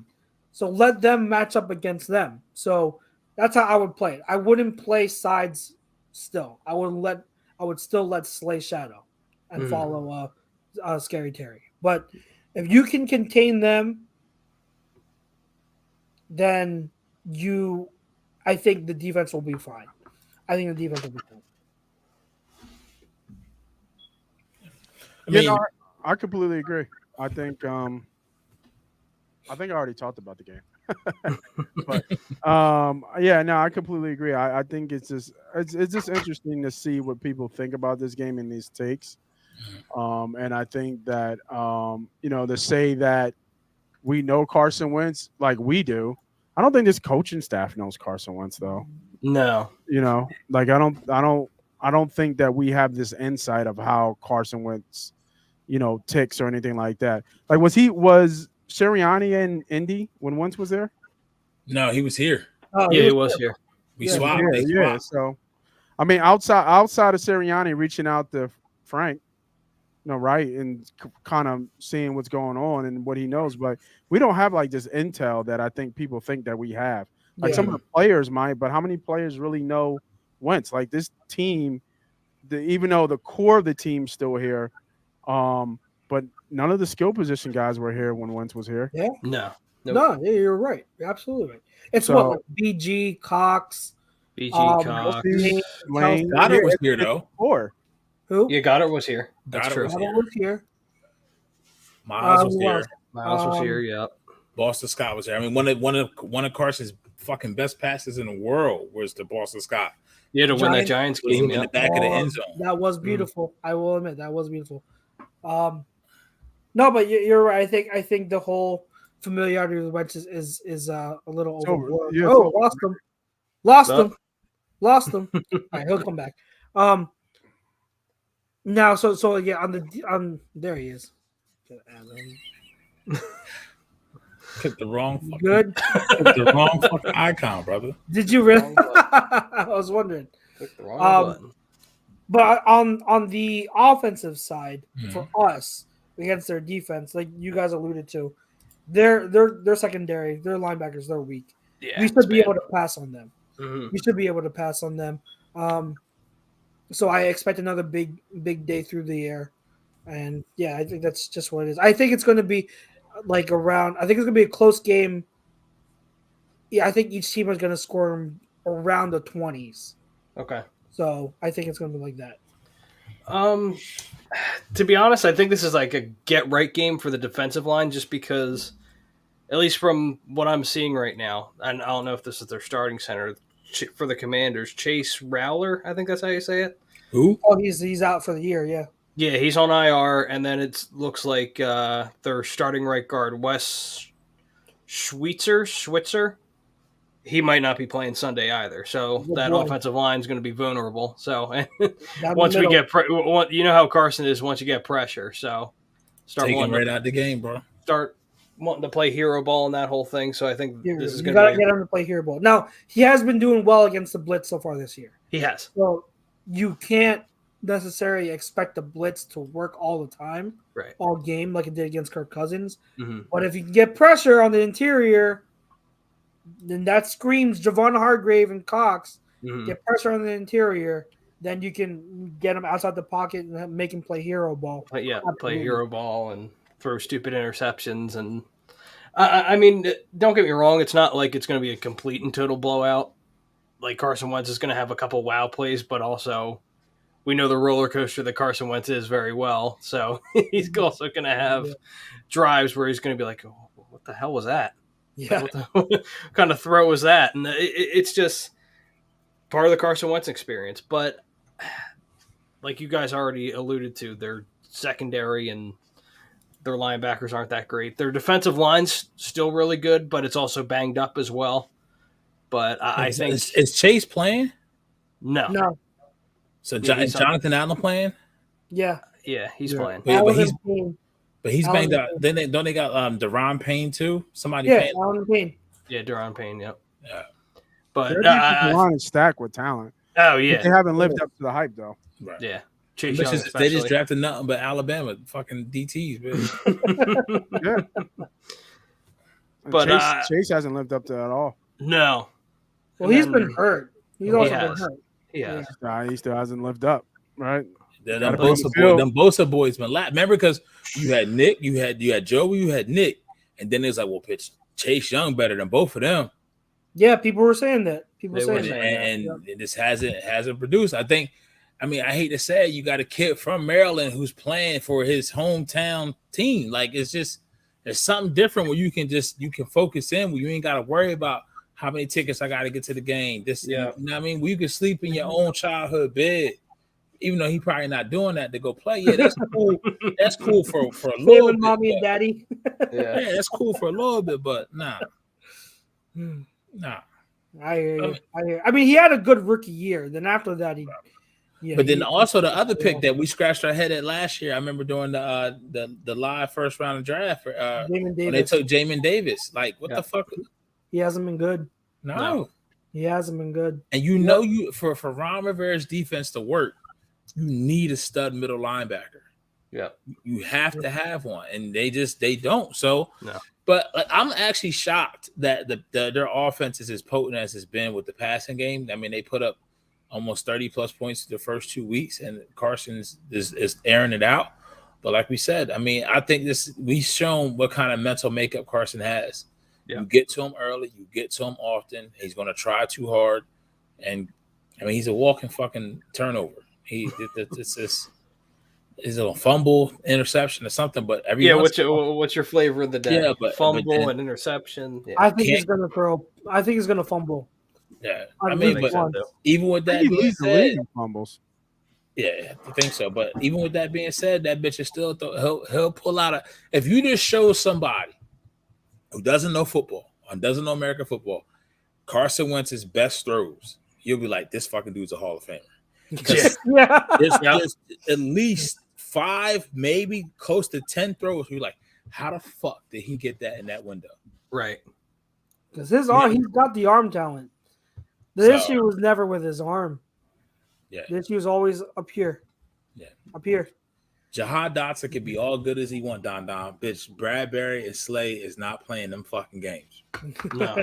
It's one thing when you go against young corners, your first 2 games. He went against the Lions corners who are younger, and also the Jaguars corners who are younger. Mm-hmm. It's the whole different ball game. Like Slay said, the reason why I was able to shut Justin Jefferson down, I was in the film room all week. Yeah. Mhm. All week. The other thing is too, and I have to preface this. Like, obviously, we know how good Darius Slay's been, but James Bradbury's been fantastic. Yeah. Like so far, these past 2 games, he's been fantastic. He had that one key breakup. I think it was on Irv Smith across the middle. He broke that up. Mhm. But like you said, Daniel Blakely just said it. I think this is also a game where you can probably take some pressure off for Jalen. Oh And yeah, yep. And just let us run the fucking rock. Because they can be run on. Yeah, yep. Just let us run the rock, because you can if Kelsey can get to that second level like he was doing against Minnesota, Forget about it. Yep. they linebackers ain't doing shit. They corners, they safeties only on tackle. Yep. You know what I mean? So Yeah, I hear you. Anything else, guys? If you want to give, I don't know if you want to give score predictions. Like I said, I think it's going to be in the 20s. Both of the teams in the 20s. I think Don. I've been way off on my score predictions already. So have I. Yeah, I suck at score predictions. That's why I don't. We have to do it for A2D, but like I'm not gonna I'm horrible when it comes to scores. Don 27-24 Okay. Eagles. He's got them. I'd say something around there. Maybe I'd say like 27-21, something like that. I don't know. I just got this a W. That's it. Yeah. You want to see my score prediction? Look out for the A2D on social. I think they send that shit out like On Saturdays. Yep. Yep. You'll see this face on there. They got me in this pose all suave and shit. I know some people going down there for the game, and all I gotta Why? say is It's a be fucking careful, shit please. stadium. That is a garbage stadium. We all know and heard, like we know about that. The fans that are suing. Suing the team or the stadium. Yeah, I think it's both. Because the railing. Yeah. Mhm. So just be careful. I mean it. I'm dead serious. Not even And kidding. the owner don't give a fuck about you. Yeah. How in the world?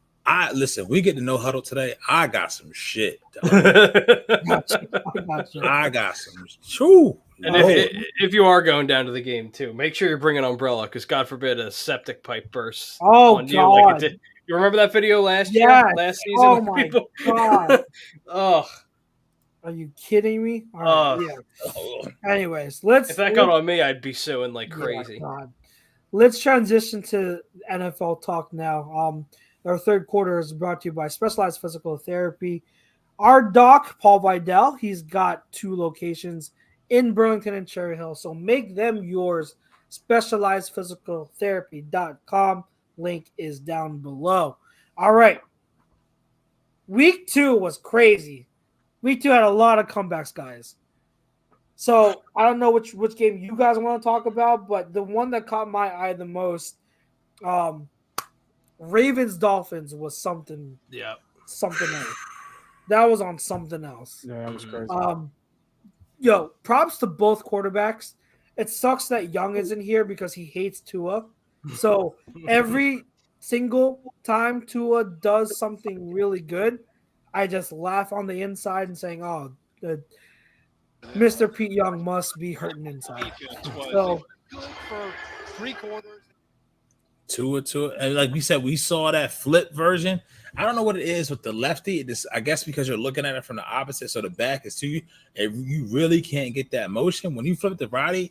I'm not saying Tua has a cannon, but he has enough. yeah, it's enough, and I don't know where. I don't think one of those Hill touchdowns in the second half. One of them was on Kyle Hamilton's fault. it was. Yeah, I don't know what coverage. Yeah, I want the post one. I don't know what was going on, where he was at, or what have you.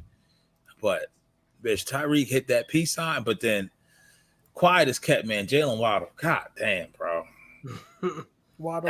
Like I expected to be an outside receiver. They got this bitch operating in the slot, and that bitch is just so explosive. Yeah, so explosive. He's so good. And you got both Mike of them are McDaniel sitting there like a fucking substitute teacher, the head coach. God damn it. I think it's safe to say all the talk about Tyreek not going to be able to put up numbers anymore because he doesn't have Mahomes. I'm pretty sure it's safe to say we can put that narrative to rest. That was always that has to be almost like a record for wide receivers on the same team that have almost 400 yards.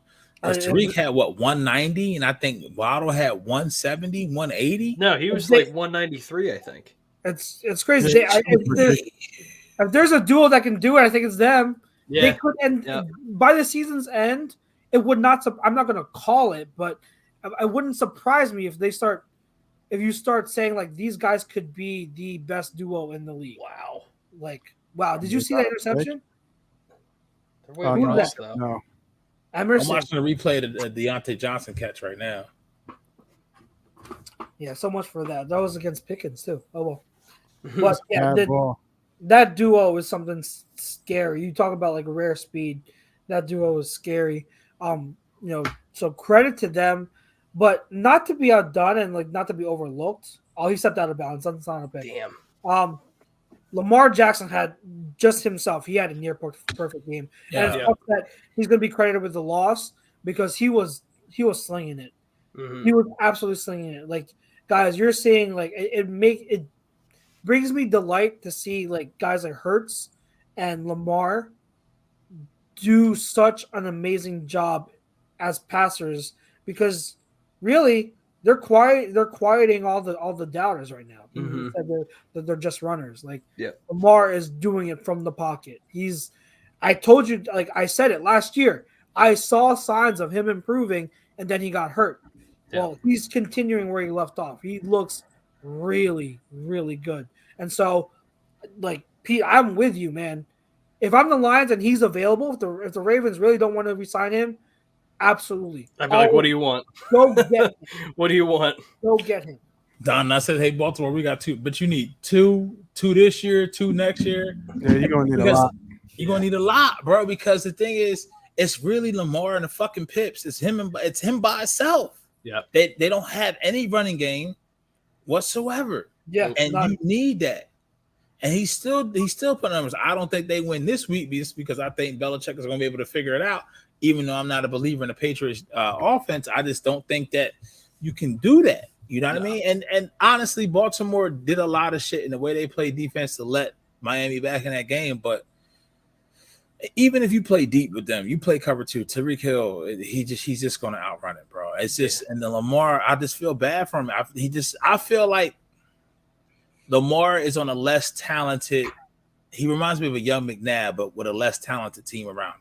Yes, because he's doing it all on his own, and it's just and you've got a coordinator. I told you guys this. Like, people want to say that like, oh, Lamar is improving himself as a passer. Like, you've got a coordinator who his forte is not the passing game.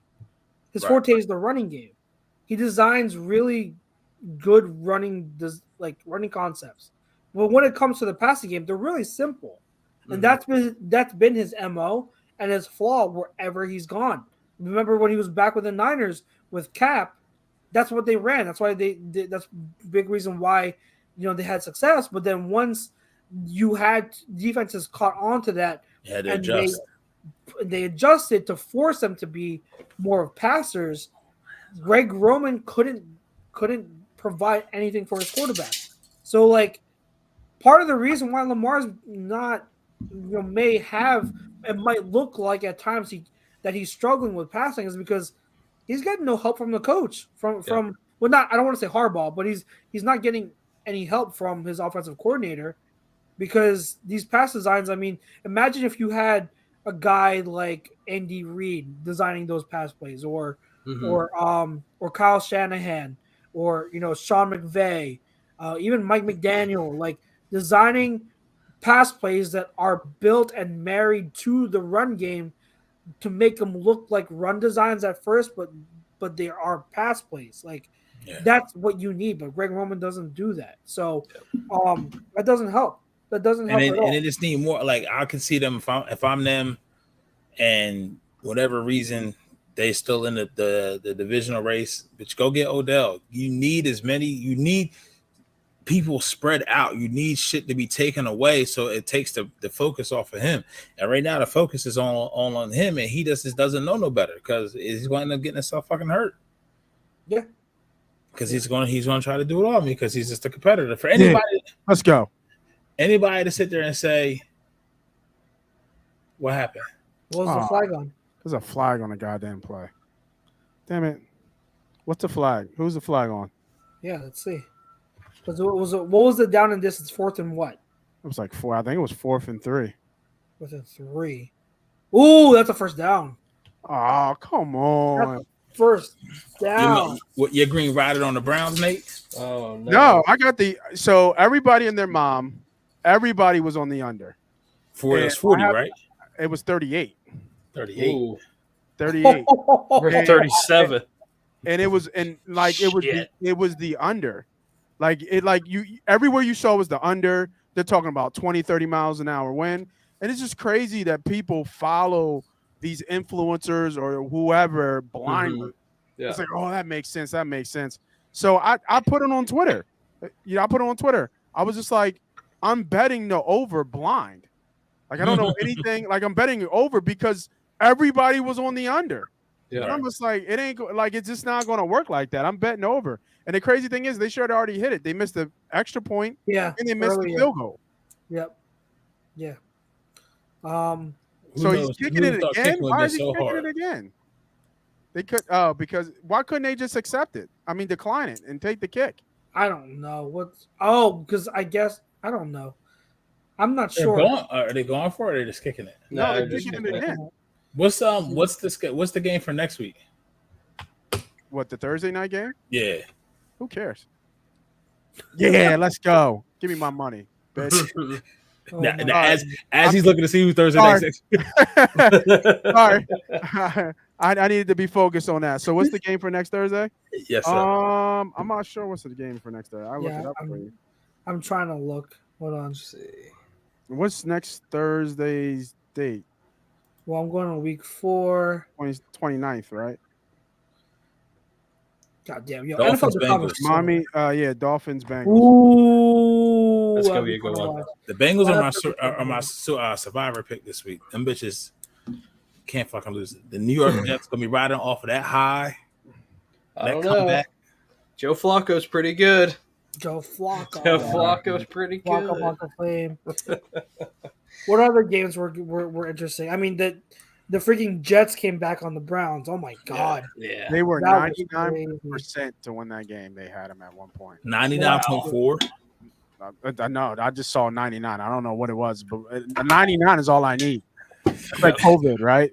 They told us that. I mean, you had a 98% chance to die at our age group. You know what I mean? People out here in full body suits. No knock. That's not a knock on everybody. If you protect yourself and your family however you want. But at least for me, you tell me I got 98% chance to live. I'm in the house. Fuck that 2%. Boom. Fuck the 2%. I'm outside. I'm outside. You know what I mean? Dada says, 2% ain't gonna catch me, bitch. God. Dada says Rashad Bateman is good. Yeah, Rashad Bateman is good, but like, I still wonder if he's a legit like wide receiver 1. Like, is he as good like to be your top guy where he can win consistently on his own? I don't know yet. I hope he is, but I don't know. Oh my God! You got it? No, it he went out of didn't get bounds. it. Oh, It went How out of does that bounds. miss everyone? how do you not get that? Who was that? Pickens? Pickens was so close to it. He was so close to it. Pickens is a goon, man. He is a my goon. God, how That do you bitch is not That's legit. tough for the no one kicker did too, that? because you get the kick you want, right? Because what is it? I think the percentage is under like 20%, or Yeah. no, I think it might be less than like 15 or 17% that they actually get an onside kick, and the fact that because you have to get the perfect kick, Yeah, you do. and it's so hard to get the perfect kick, Yeah. and that's why that kicker looked like that because it was there. Like you gotta Let's get see that. it again. There's Pickens. They're showing the replay now. Yeah, I'm watching it now. I can't believe so many people. Sure. Oh, he's Everyone. offsides. Offsides on the Browns. No, on On the Pickens Steelers. That's game. or 21 or whatever. He That's jumped. game. Well, I picked the Browns in my pick'em pool, so I mean, yeah, Good pick. yep, Yeah, that's game over right there. that's game. Yo, the Steelers need to go. Steelers need to freaking just put Pickett in. My Yeah. God, Yeah, put him in. just put him in.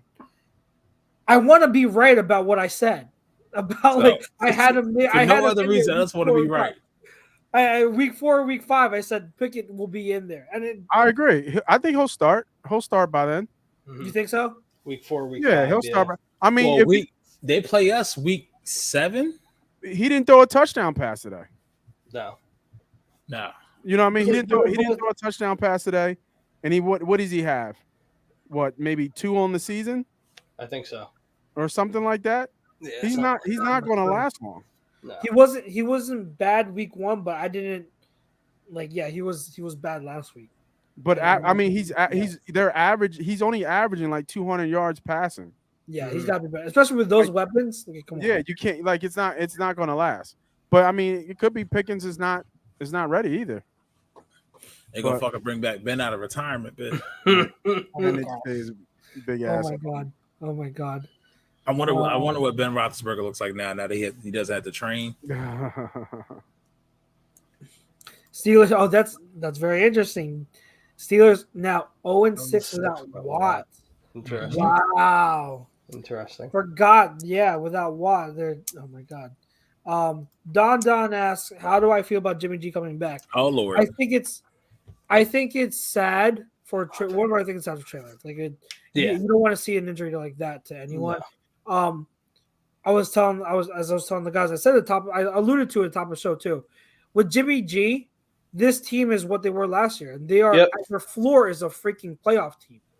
They're absolutely a playoff. That's the minimum of what they are. Mm-hmm. The question is, what is their ceiling? Because with Jimmy G, they still haven't been able to win the big game. So that remains to be seen. But like they're still Jimmy G is a good quarterback. So they're still a playoff team. Yeah. I just don't know because we haven't seen it. I don't know if they can win the Super Bowl with him.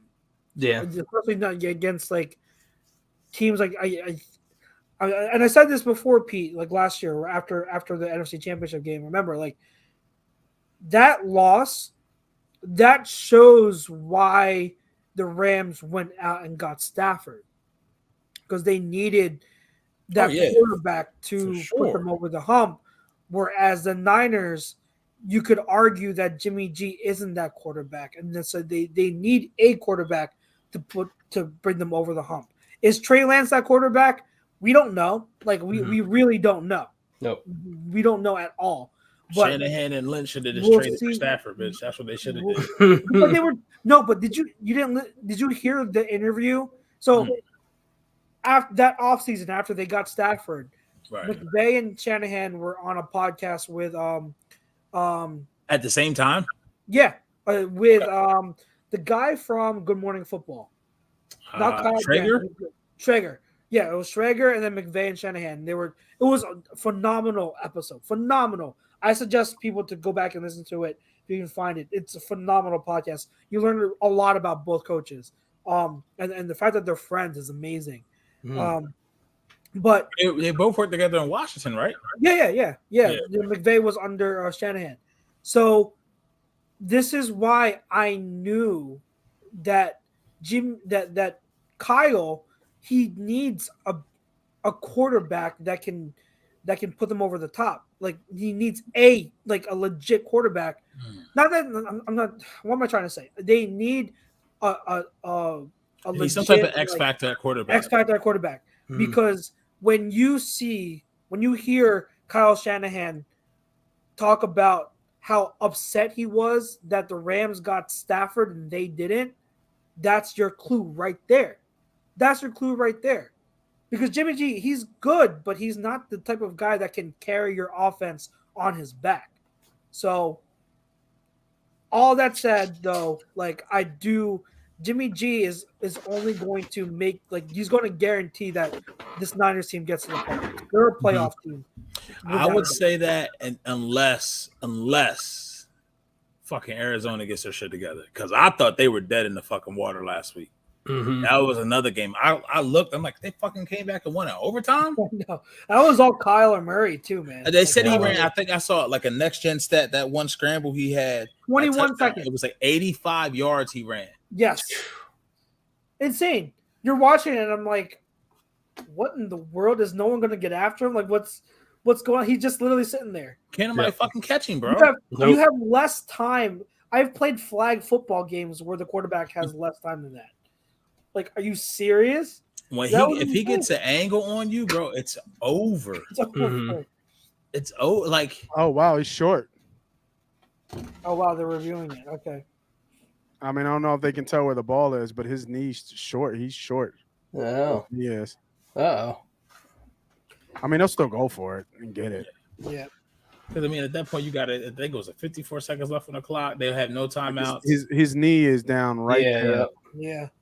And but you can't tell where the ball is. That's the problem. Yeah. Right. Like you're guessing where the ball is. Yeah. Did Chubb sign an extension yet or no? Who? Did Chubb sign an extension yet? Yeah, he already got. Yeah. It was Hunt that didn't get the extension. That's right. Yeah. Hunt still needs to get paid. Yo, how long? Okay, you guys tell me. Are we ready to say that Nick Chubb is the best running back in the NFL yet or no? No. Because man, bro, like this Close. This guy might not be as flashy as a Jonathan Taylor or Derrick Henry, but man, when you watch him on a consistent basis, this guy is Mr. Consistency, and he will He's the most. I would say he's the most consistent. He's so damn good. Like he does all the little things as a running back, vision, footwork, patience. Like he has everything. He has everything. The only thing the only thing that you can say against him is that he doesn't have the receiving acumen, but that's because they don't use him that way. They have Kareem Hunt.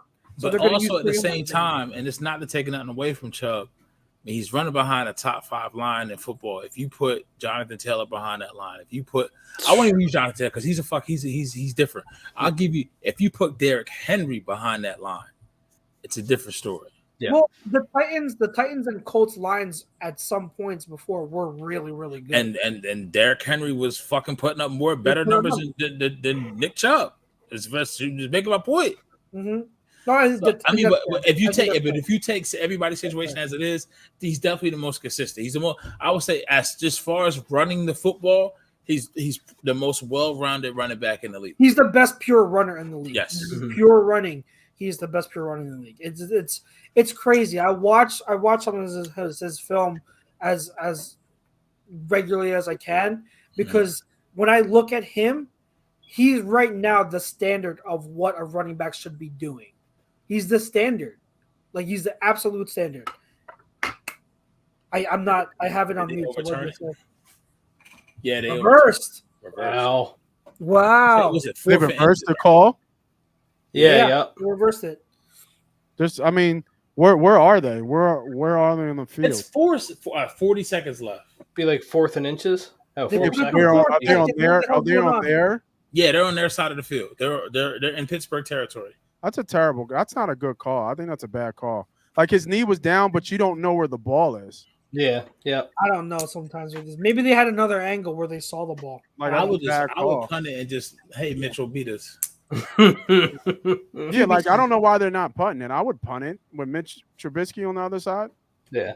Or either that or try to get Pittsburgh to go off sides. I think that's what they're going to try and do. Well, whatever you do, please do not line up in shotgun or pistol. Oh, no, they're on their – okay, they're on the other side of the field. Yeah.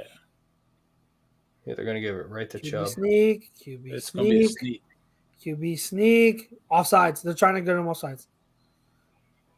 I don't know why they don't kick the fucking field goal.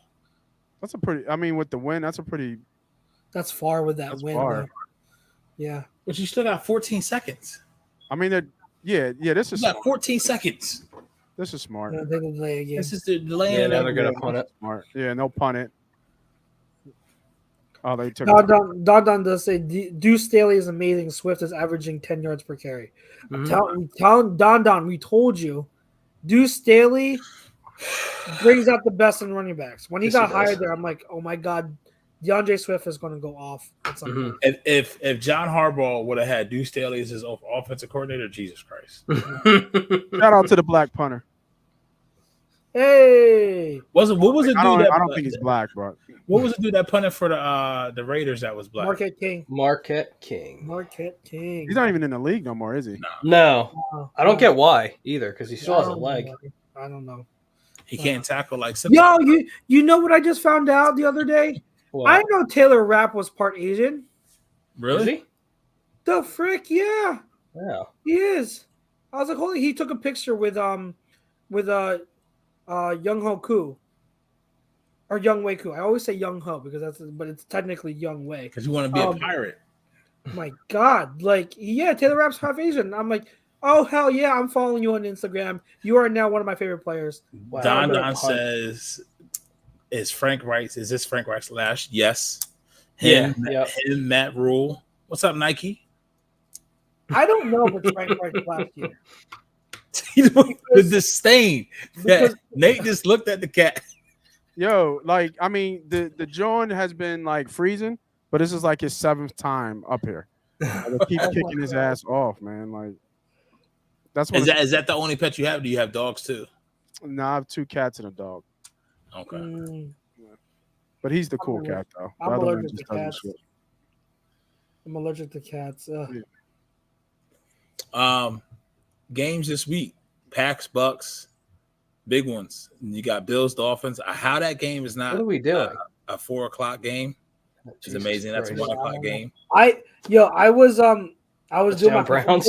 pick'em pool. Wow, they got another touchdown. Yeah. I was doing my pick'em pool, What and was like that? it was a they're trying to do the laterals. So, I picked a lot of visiting teams. People's That's overs just got crushed right That now. was a defensive Yeah. touchdown, right? Yep. Yeah. Yeah, they just got I crushed. streamed defenses in this one league, and I chose Cleveland this week. There you go. Who's that? Oh, who's going to get credit with the fumble? I guess Najee. Najee. Yeah, Najee's going to get credit for fantasy implications. That sucks. So sorry. But yeah, I picked a lot. There are a lot of visiting teams I picked this week in my pick'em. Like, holy crap, a lot of visiting teams. So like, Me too. I'm gonna go down. If I'm gonna go down the list, right? So, let me get the schedule up. Week 3. I'm on week 2 right now. So week 3, we've got. So I picked the Browns for Thursday night, but then we've got Saints Panthers. I picked the Saints. We got Texans Bears. I picked the Texans. Got Chiefs Colts. I picked the Chiefs. These are all visiting teams. We got Bills Dolphins. That one was a little tough. You can't believe in the Dolphins yet to beat that team. Yeah, you can't believe, but I kind of want to because it's a division game and Dolphins are at home. So I'm like, I could see an upset. But I think I did pick the Bills. So you got Bills there, another visiting team. Got Lions and Vikings. I picked the Lions. All right. You got Ravens, Patriots. I picked the Ravens. I think they're going to be mad after last week. I got Bengals, Jets. I picked the Bengals. You got Raiders, Titans. I picked the Raiders. Eagles, Commanders. I, of course, picked the Eagles. Mhm. Jaguars, Chargers. I think I picked the Chargers. The Chargers are our home team. But, like, all these visiting teams. We got Rams, Cardinals. I picked the Rams. Visiting team. Got Falcons, Seahawks. I picked the Seahawks. Packers, Bucks. I forget who I picked there. 49ers, Broncos. I picked the Niners. Cowboys, Giants. I actually picked the Giants. But so many visiting teams. And I'm like, damn, something feels wrong. Mhm. So many visiting teams. But I'm going to keep it as it is. Any other? So far, we're like I said earlier, getting ready for the college football podcast tomorrow. So that'll be dropping tomorrow. So I'm kind of looking at that, and then I'll switch to NFL after that. Gotcha. Yep. Pete, you still there? I guess he is. I'm Okay, here. cool. Teenager. Anything else for week 2 or week 3? I mean, I touched on a bunch of stuff. We hit the Sunday night game is going to be key. Can fucking Nathaniel Hackett get it right? Because the Broncos should be putting up way more points than what they are. I don't know if that's Russ or the offense itself. It's both. So hopefully that ends up being a good game. And that's pretty much it. That might be a guy that's fired before the season's over, Nathaniel Hackett, if they don't get their stuff together. Oh my god. Yeah. He might be the first head to fall, to be honest. Hackett. Oh my god. I'll get the odds. Hackett can't hack it. That's a headline right there. Can't hack it. Hackett's a hack. Yeah. All right, let's go to No Huddle. We didn't get to No Huddle last week, so let's put some time on Oh No boy. Huddle, which is brought to you by Mr. Gleason. Where if I can find it? Gleason's Bar, located at 6700 Mill Creek Ave in Levittown, PA. Use promo code A2D for 10% off your order whenever you dine in, take out, or online, Gleason'sBarandSteaks.com. No Huddle, Pete. I know you said you had something for No Huddle. What you got, bro? So 2 things. How Daniel Snyder, still an owner, and Robert Sarver did less and already put his team up for sale is beyond me. Amazing. 2, not just one organization, 2. He said, I'm out of here. The Suns and the Mercury. Which I'm out of saw here. them both. But my good brother, Ume Udoka, you had one of the 1990s fine age cherries, boy. How do you do that to Nia Long, my brother? How do you do that from Lisa from the Fresh Prince, my brother? I blame her. that very well could be true, Nate. I blame her. Very well could be true. She didn't show up for homie. She didn't show up for home. But he needed. You saying when he needed to be consoled, she was like, "Nah, I'm good, fam." Yeah, I'm good. I blame her. Now I just want to see. I've been trying to find out who this female staffer is. I need to see what I'm up. Oh, I need she's to. tough. She's tough. Hold on. I got you. She's tough. Okay, I couldn't find a name, no nothing. She's pretty nice. She's pretty nice. You look at her, you're like, especially what Nia look like now. Even though Nia's still a dime. Yeah, I mean, 15 years ago, he's not. Yeah, he's not like doing she, like the chick, she's definitely tough. Oh yeah, definitely tough. But like, so Brinkman, the whole time we were on, Brinkman's going off for HOD, so like a year. He can't believe it. Like, bro, I guess it's team rules from the Celtics. What do you expect? It's Boston. Yeah, it was a team decision. It wasn't a league decision. And I don't think it's because of what he did in his personal life. It's because the rules is you probably can't sleep with other employees of the team. That's always been like that. Yeah, like you're not. That's with any business. That's not her. That's not her. No, that's not her. No, it's not her. No. Damn. No. Let me see. I'll see if I can find. I'll leave on that note once I find it. Okay. that's pretty much all I got, man. He said Nia Long deserved better. Bro, listen, look at what Tom Brady going through right now, bro. Like, listen, if Tom Brady, I said this, there's no disrespect to Giselle, but if Tom Brady would have stayed with Bridget Monahan, a TV actress who didn't have her own money, she'd have been like, bitch, go play till you 50. I don't give a shit. But no, you got to marry this chick who is just as powerful as you, who makes more money than you. And guess what, Tom? Bitch, she wants you at home. She tired of taking care of these damn kids for 17 weeks, bitch. Now that I see her now, like the pictures that are coming out that I see her, she's not Nia Long tough. She's all right though. She's cute. Yeah. That's what I'm saying. Like Nia Long sitting on like it's just that's like Holly. That's like, would you do that? That was Holly. Okay. Oh, it was her? Okay. Yeah, it's her. Gotcha. Yeah, nah, I ride with Nia on that one. Yeah. I ride with Nia on that one. Them edges. Like give me 10 push-up edges, bitch. But yeah, nah, I think I blame her. I was talking to my guys about that. I was just laughing about it. I was like, we blame her. I mean, but Hove stepped down on Beyonce. But this is the difference. Hove got game, and Hove ain't in the public. It's Beyonce, bro. What are you talking about? Yeah, but man, Mary just said now, what's the rumor? That just means he's got game. If he's that ugly, Hove did it, but didn't Hove do it with Gwyneth Paltrow? If I'm not mistaken, I don't know who did he. I have no idea. I have no idea. I don't know. I thought that was the rumor that it was with Gwyneth Paltrow. Man, who knows? What was her but name? It just comes to know that these famous women just not freaky enough. They get to Beyonce, you gotta get you make the songs, baby. Get down with the get down. Yo, Nate, this is what it is, right? Here go the line, and they don't want to cross it no more. They get to a certain point, and they feel like they ain't gonna do the certain things. I'm cool. Ho said, I want the surfboard. She was like, nah. He was like, all right, bitch, wait. And then on top of that bitch made a whole album about this shit. Yeah. Yeah. I mean, look, even what's his face? Go back to Kobe. Yeah. I mean, Kobe's wife is tough. She's so bad. Yeah. But he had her from the minute when she was underage. He said, I'm locking this down. But this chick in this hospital was going to do what I wanted her to do. So, hey, it is what it is, man. That's my time, though. Let me get out of here. Make sure you guys always, make sure you follow Chucks, man. Follow Chucks on YouTube. I didn't know Chucks had a YouTube. I don't know why you don't plug that enough, Chucks. You got to plug that your YouTube channel in, man. Appreciate it. You got to start put follow your handle. Put the link in your handle. I was gonna plug in Money Pop, man. No, but F that. Let's plug in Chucks right now because I just followed him on YouTube. Right now, let me see where you at, Chucks. There we go. I don't have much of a following on YouTube, but go follow Chucks. CHUXMARANAN. If you weren't looking for that breakdown on films, shout out to Chucks, man.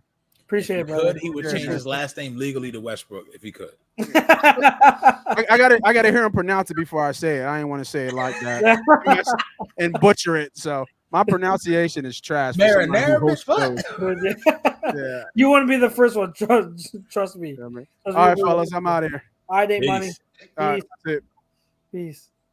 Trying to think like anything from that I want to like So I think Pete, I already told you that we watched. Oh, jeez. Jeez. Did you watch any Andor yet? No, like I hear good things and I'm so tempted to watch, but we're still watching Naruto. So like, there's Like, that. you said And, The original, or are you on Shippuden now? The original. Oh, You jeez. see who my avatar is? So, Yeah. He's not even there yet, Pete. He's not even close to that. He's nowhere near there yet. That's Yeah, Sage no. of the Six I have Pass. no when he clue. was in Chicago. Mary's laughing, but I have no clue. I have no clue who that is. But- That's Naruto. That's when he's Yeah. that's when he's Sage of the Six Paths. Yeah. Oh, great guys! Thanks for the spoiler. Oh, Mary's ahead of you now. Okay. I got it. Spoiler. Don You're Don, catching yes, up. I am caught up on House of the Dragon as well.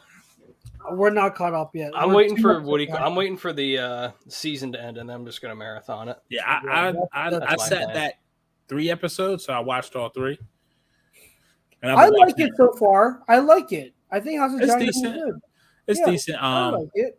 Rings of Power or whatever it's called. Oh, Yeah, the Lord of the Rings thing. That's I haven't decent. watched. I haven't watched it yet. I feel like it's I'm waiting for watching that. a movie every time.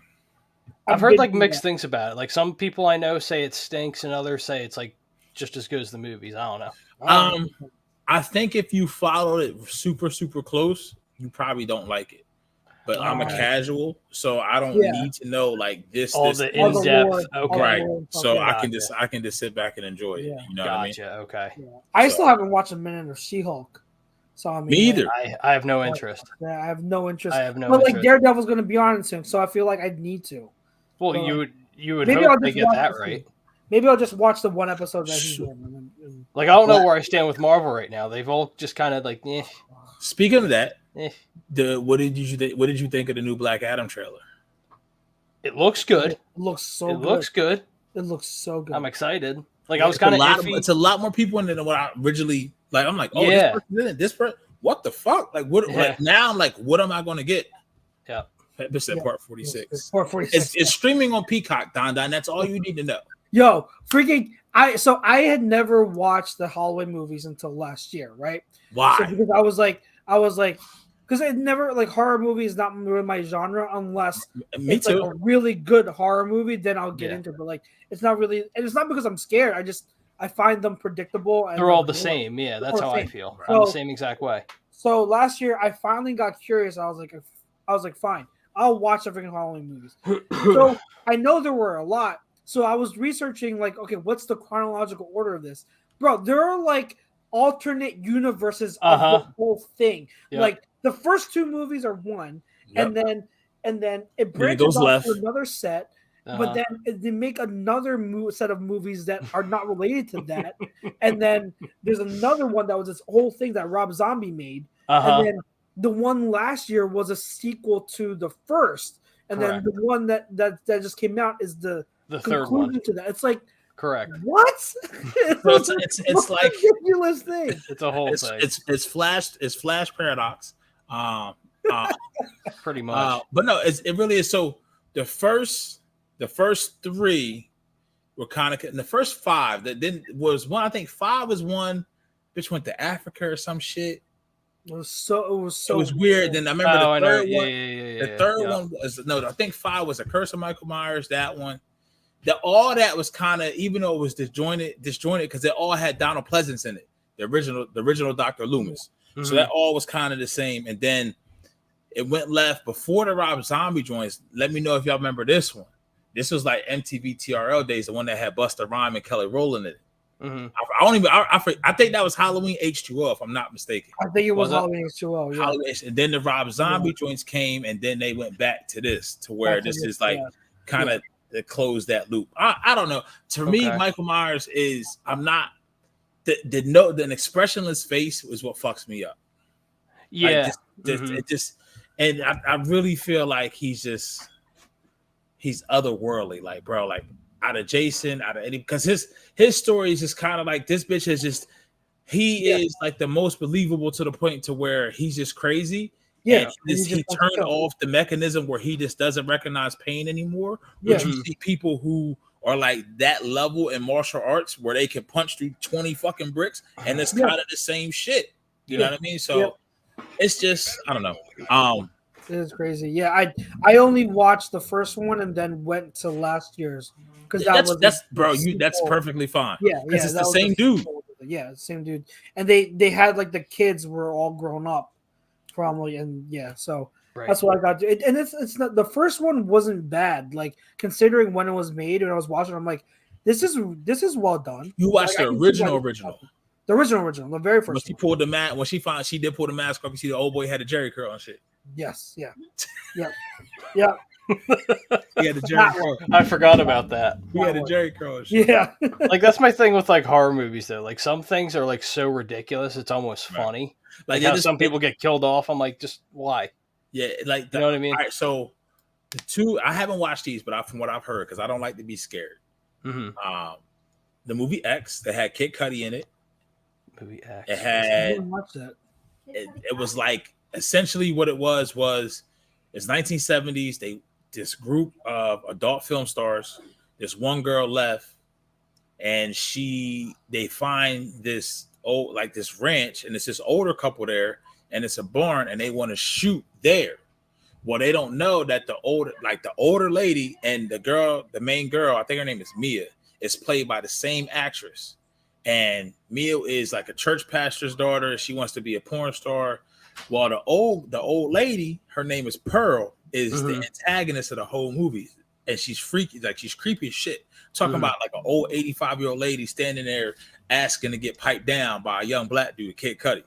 Touch it, bro. You gotta watch it. So, but now, I'm telling you, at the same time, they shot the prequel to Pearl's art, and it's called Pearl. It's just amazing what I heard. I watched like a little bit of it. It's decent. It's just it got Britney Snow in it, and the first one is called X. It's literally just called X. That's what it's called. But some scary movies like this one I be seeing the preview for Smile. I ain't fucking with that. Yeah. Blood of Jesus, bitch. Nope.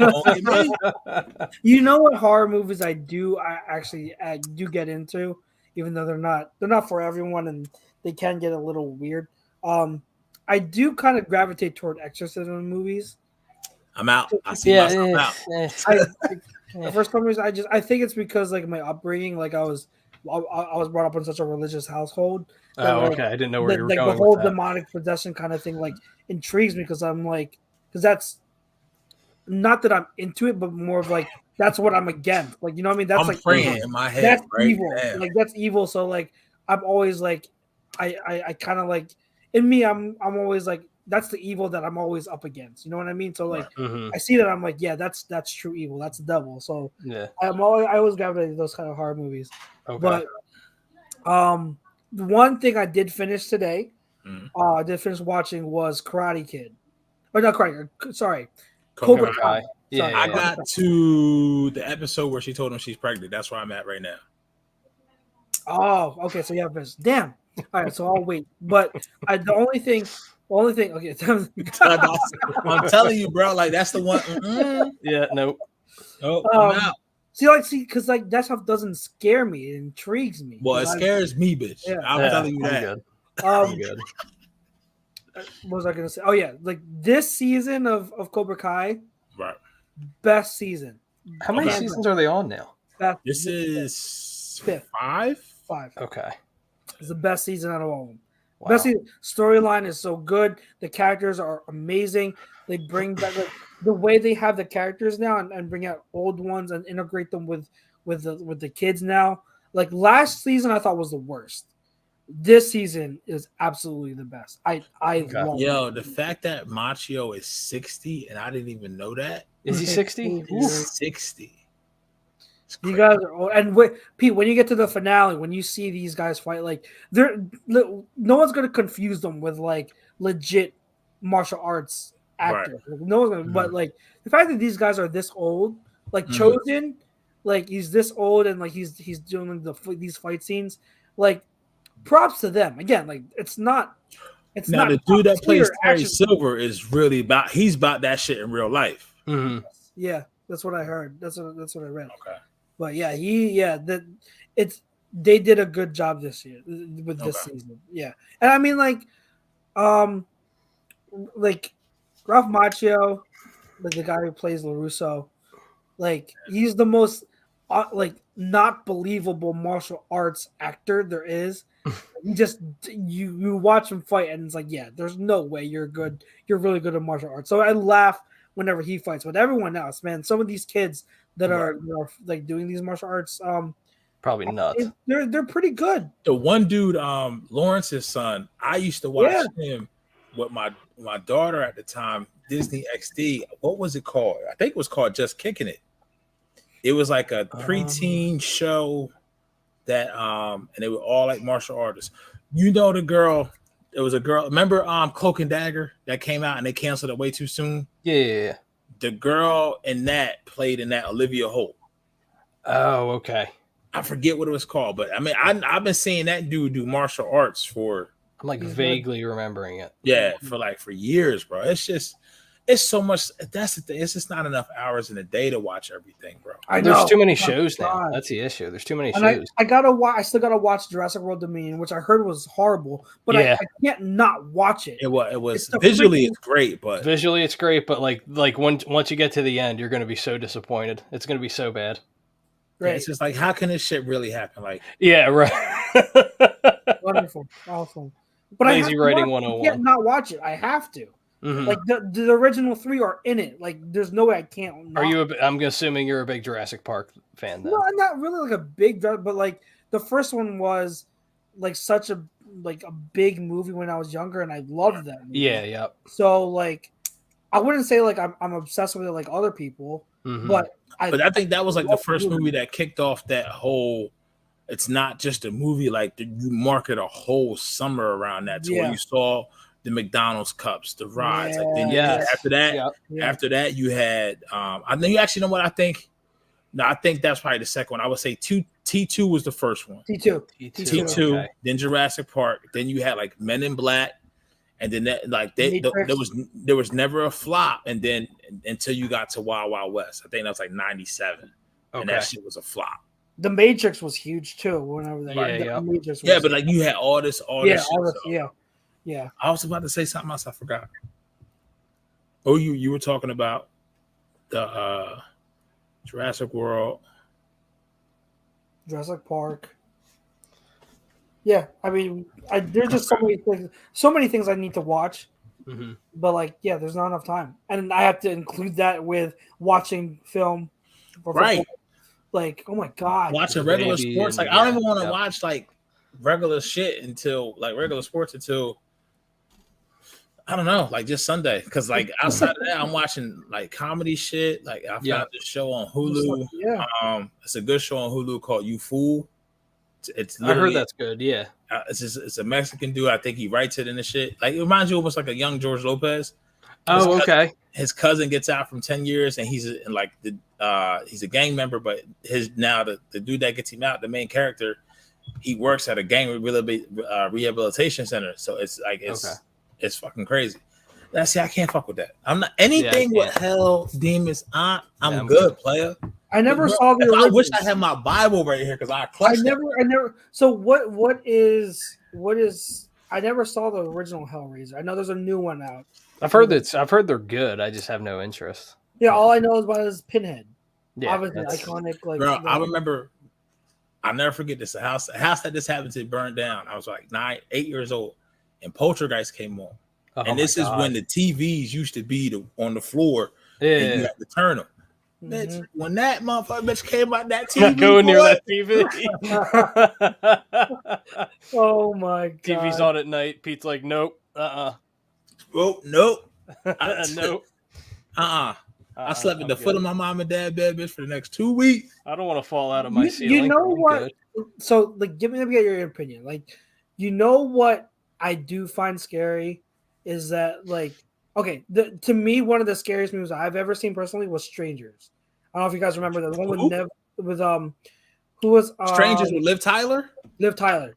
That shit was so real, bro. That's what I'm saying. It was scary nah, because it was so real. Because literally it's just random Yep. serial killers in mass just at the house, just killing for no reason. And it was so well done because I think the one scene that got me, like we saw in theaters, the one scene that got me like jumping out my seat and like yelling, like, oh my God, like was the hallway scene when is it Liv Tyler that's walking down the hallway and then the one killer is literally pops up behind her but doesn't do anything. He's just following her down the hallway.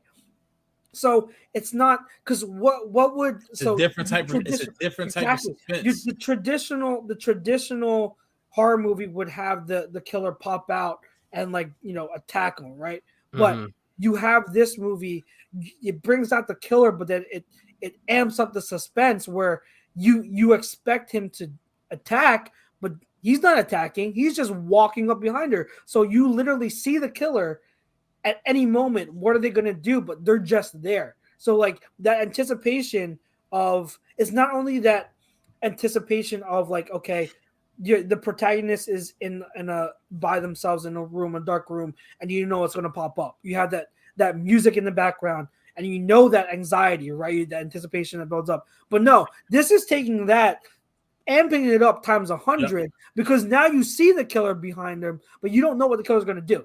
So like that was, to me, that was awesome movie making in terms of a horror movie because it takes your anxiety. I wouldn't call that horror though. Like that's more suspense, and suspense can get you more so. Like, all right, biggest swerve, right? Real quick, I want to get the next question. He said trade Ayuk and Kenneth Walker for Breece Hall. I don't know if I do that. Hell no. It's a little early in the season. No, way too early. I need the roles to be more defined. Do not do that. Do not. If you have early. Walker and Ayuk,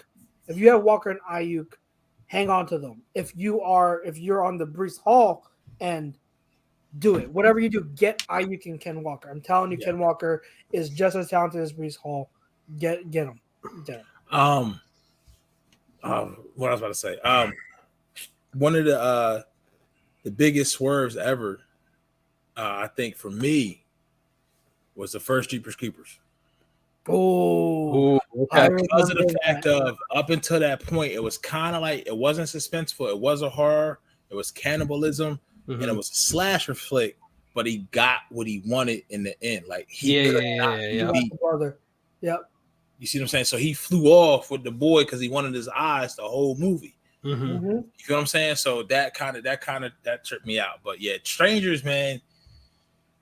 Like, all right, so, and the biggest swerve ever was Sixth Sense. Like, what, you fucking saw that shit? That's a good one. No, you want to know a good one? And I don't even consider it a horror movie. Like the original Saw. Like the plot twist at the end will stick with me forever. Yeah.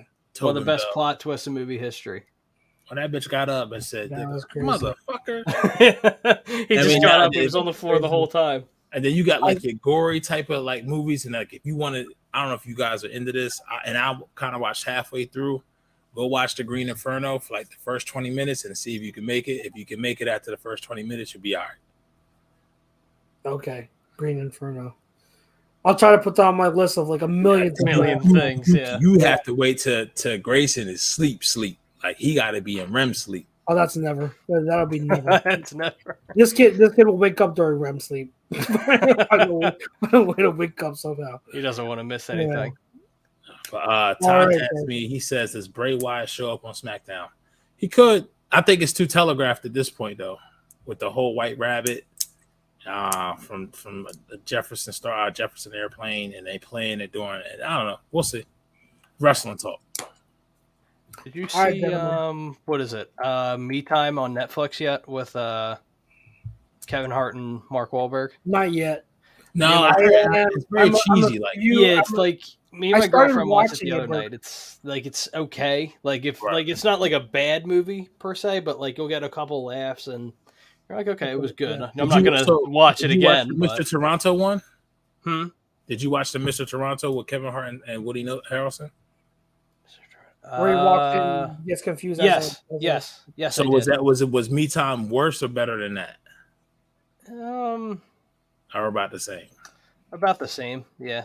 Like it's not like something like that would torture me to sit through. Right. But it's not gonna be something I'm gonna rush to watch again. Original Avatar back in theaters. I don't know why, for whatever reason. Yeah, It's been like 20 years. Who cares? It's Yeah, like over. I'm so ready for Way of Water. That's all. yeah, like just bring that out. Yeah, just bring it. Like they announced these movies right after the first Avatar came out, like 10, 15 years ago. Yeah. And they're like, you know what? We're gonna wait. we already have all like the other 3 done, but we're gonna wait. We're gonna wait a little bit. I'll go ride Flight of Passage before I go see Avatar again in the movie theater, which I liked. I'm just telling you, like It's a long money movie. It's a long movie, yeah. And for people who haven't seen it, Oh, it's basically wow, Don. Jesus. Avatar just, oh my god, we'll get into that. That's just Don, save that for another no. Please just save that with another. We'll bookmark that, copy and paste it in your notes, and bring it back to us. I don't know, because we'll get into it. I think Don just ruined the movie for me. So you saying Zoe Saldana, Smurfette, Humbit, The Smurfette. and the general is Gargamel? All right, gentlemen, that was a great show. We got to know huddle, which was always fun. That was good. Week 3 should be just as fun. If you're still looking, oh my god, Avatar is Pocahontas with aliens. Futuristic Pocahontas. Yep. Mm-hmm. I said that forever. If you're still listening to us, appreciate your support. Appreciate you checking us out. Make sure you check out all of our other shows during the week. And thank you again also to our main sponsor, Manscaped. Make sure you use the promo code A2D for 20% off. For myself, Chucks, for my co-hosts, Pete and Jake, we appreciate you. We will see you next week, same time, same place. In the meantime, peace out. Fly, Eagles, fly.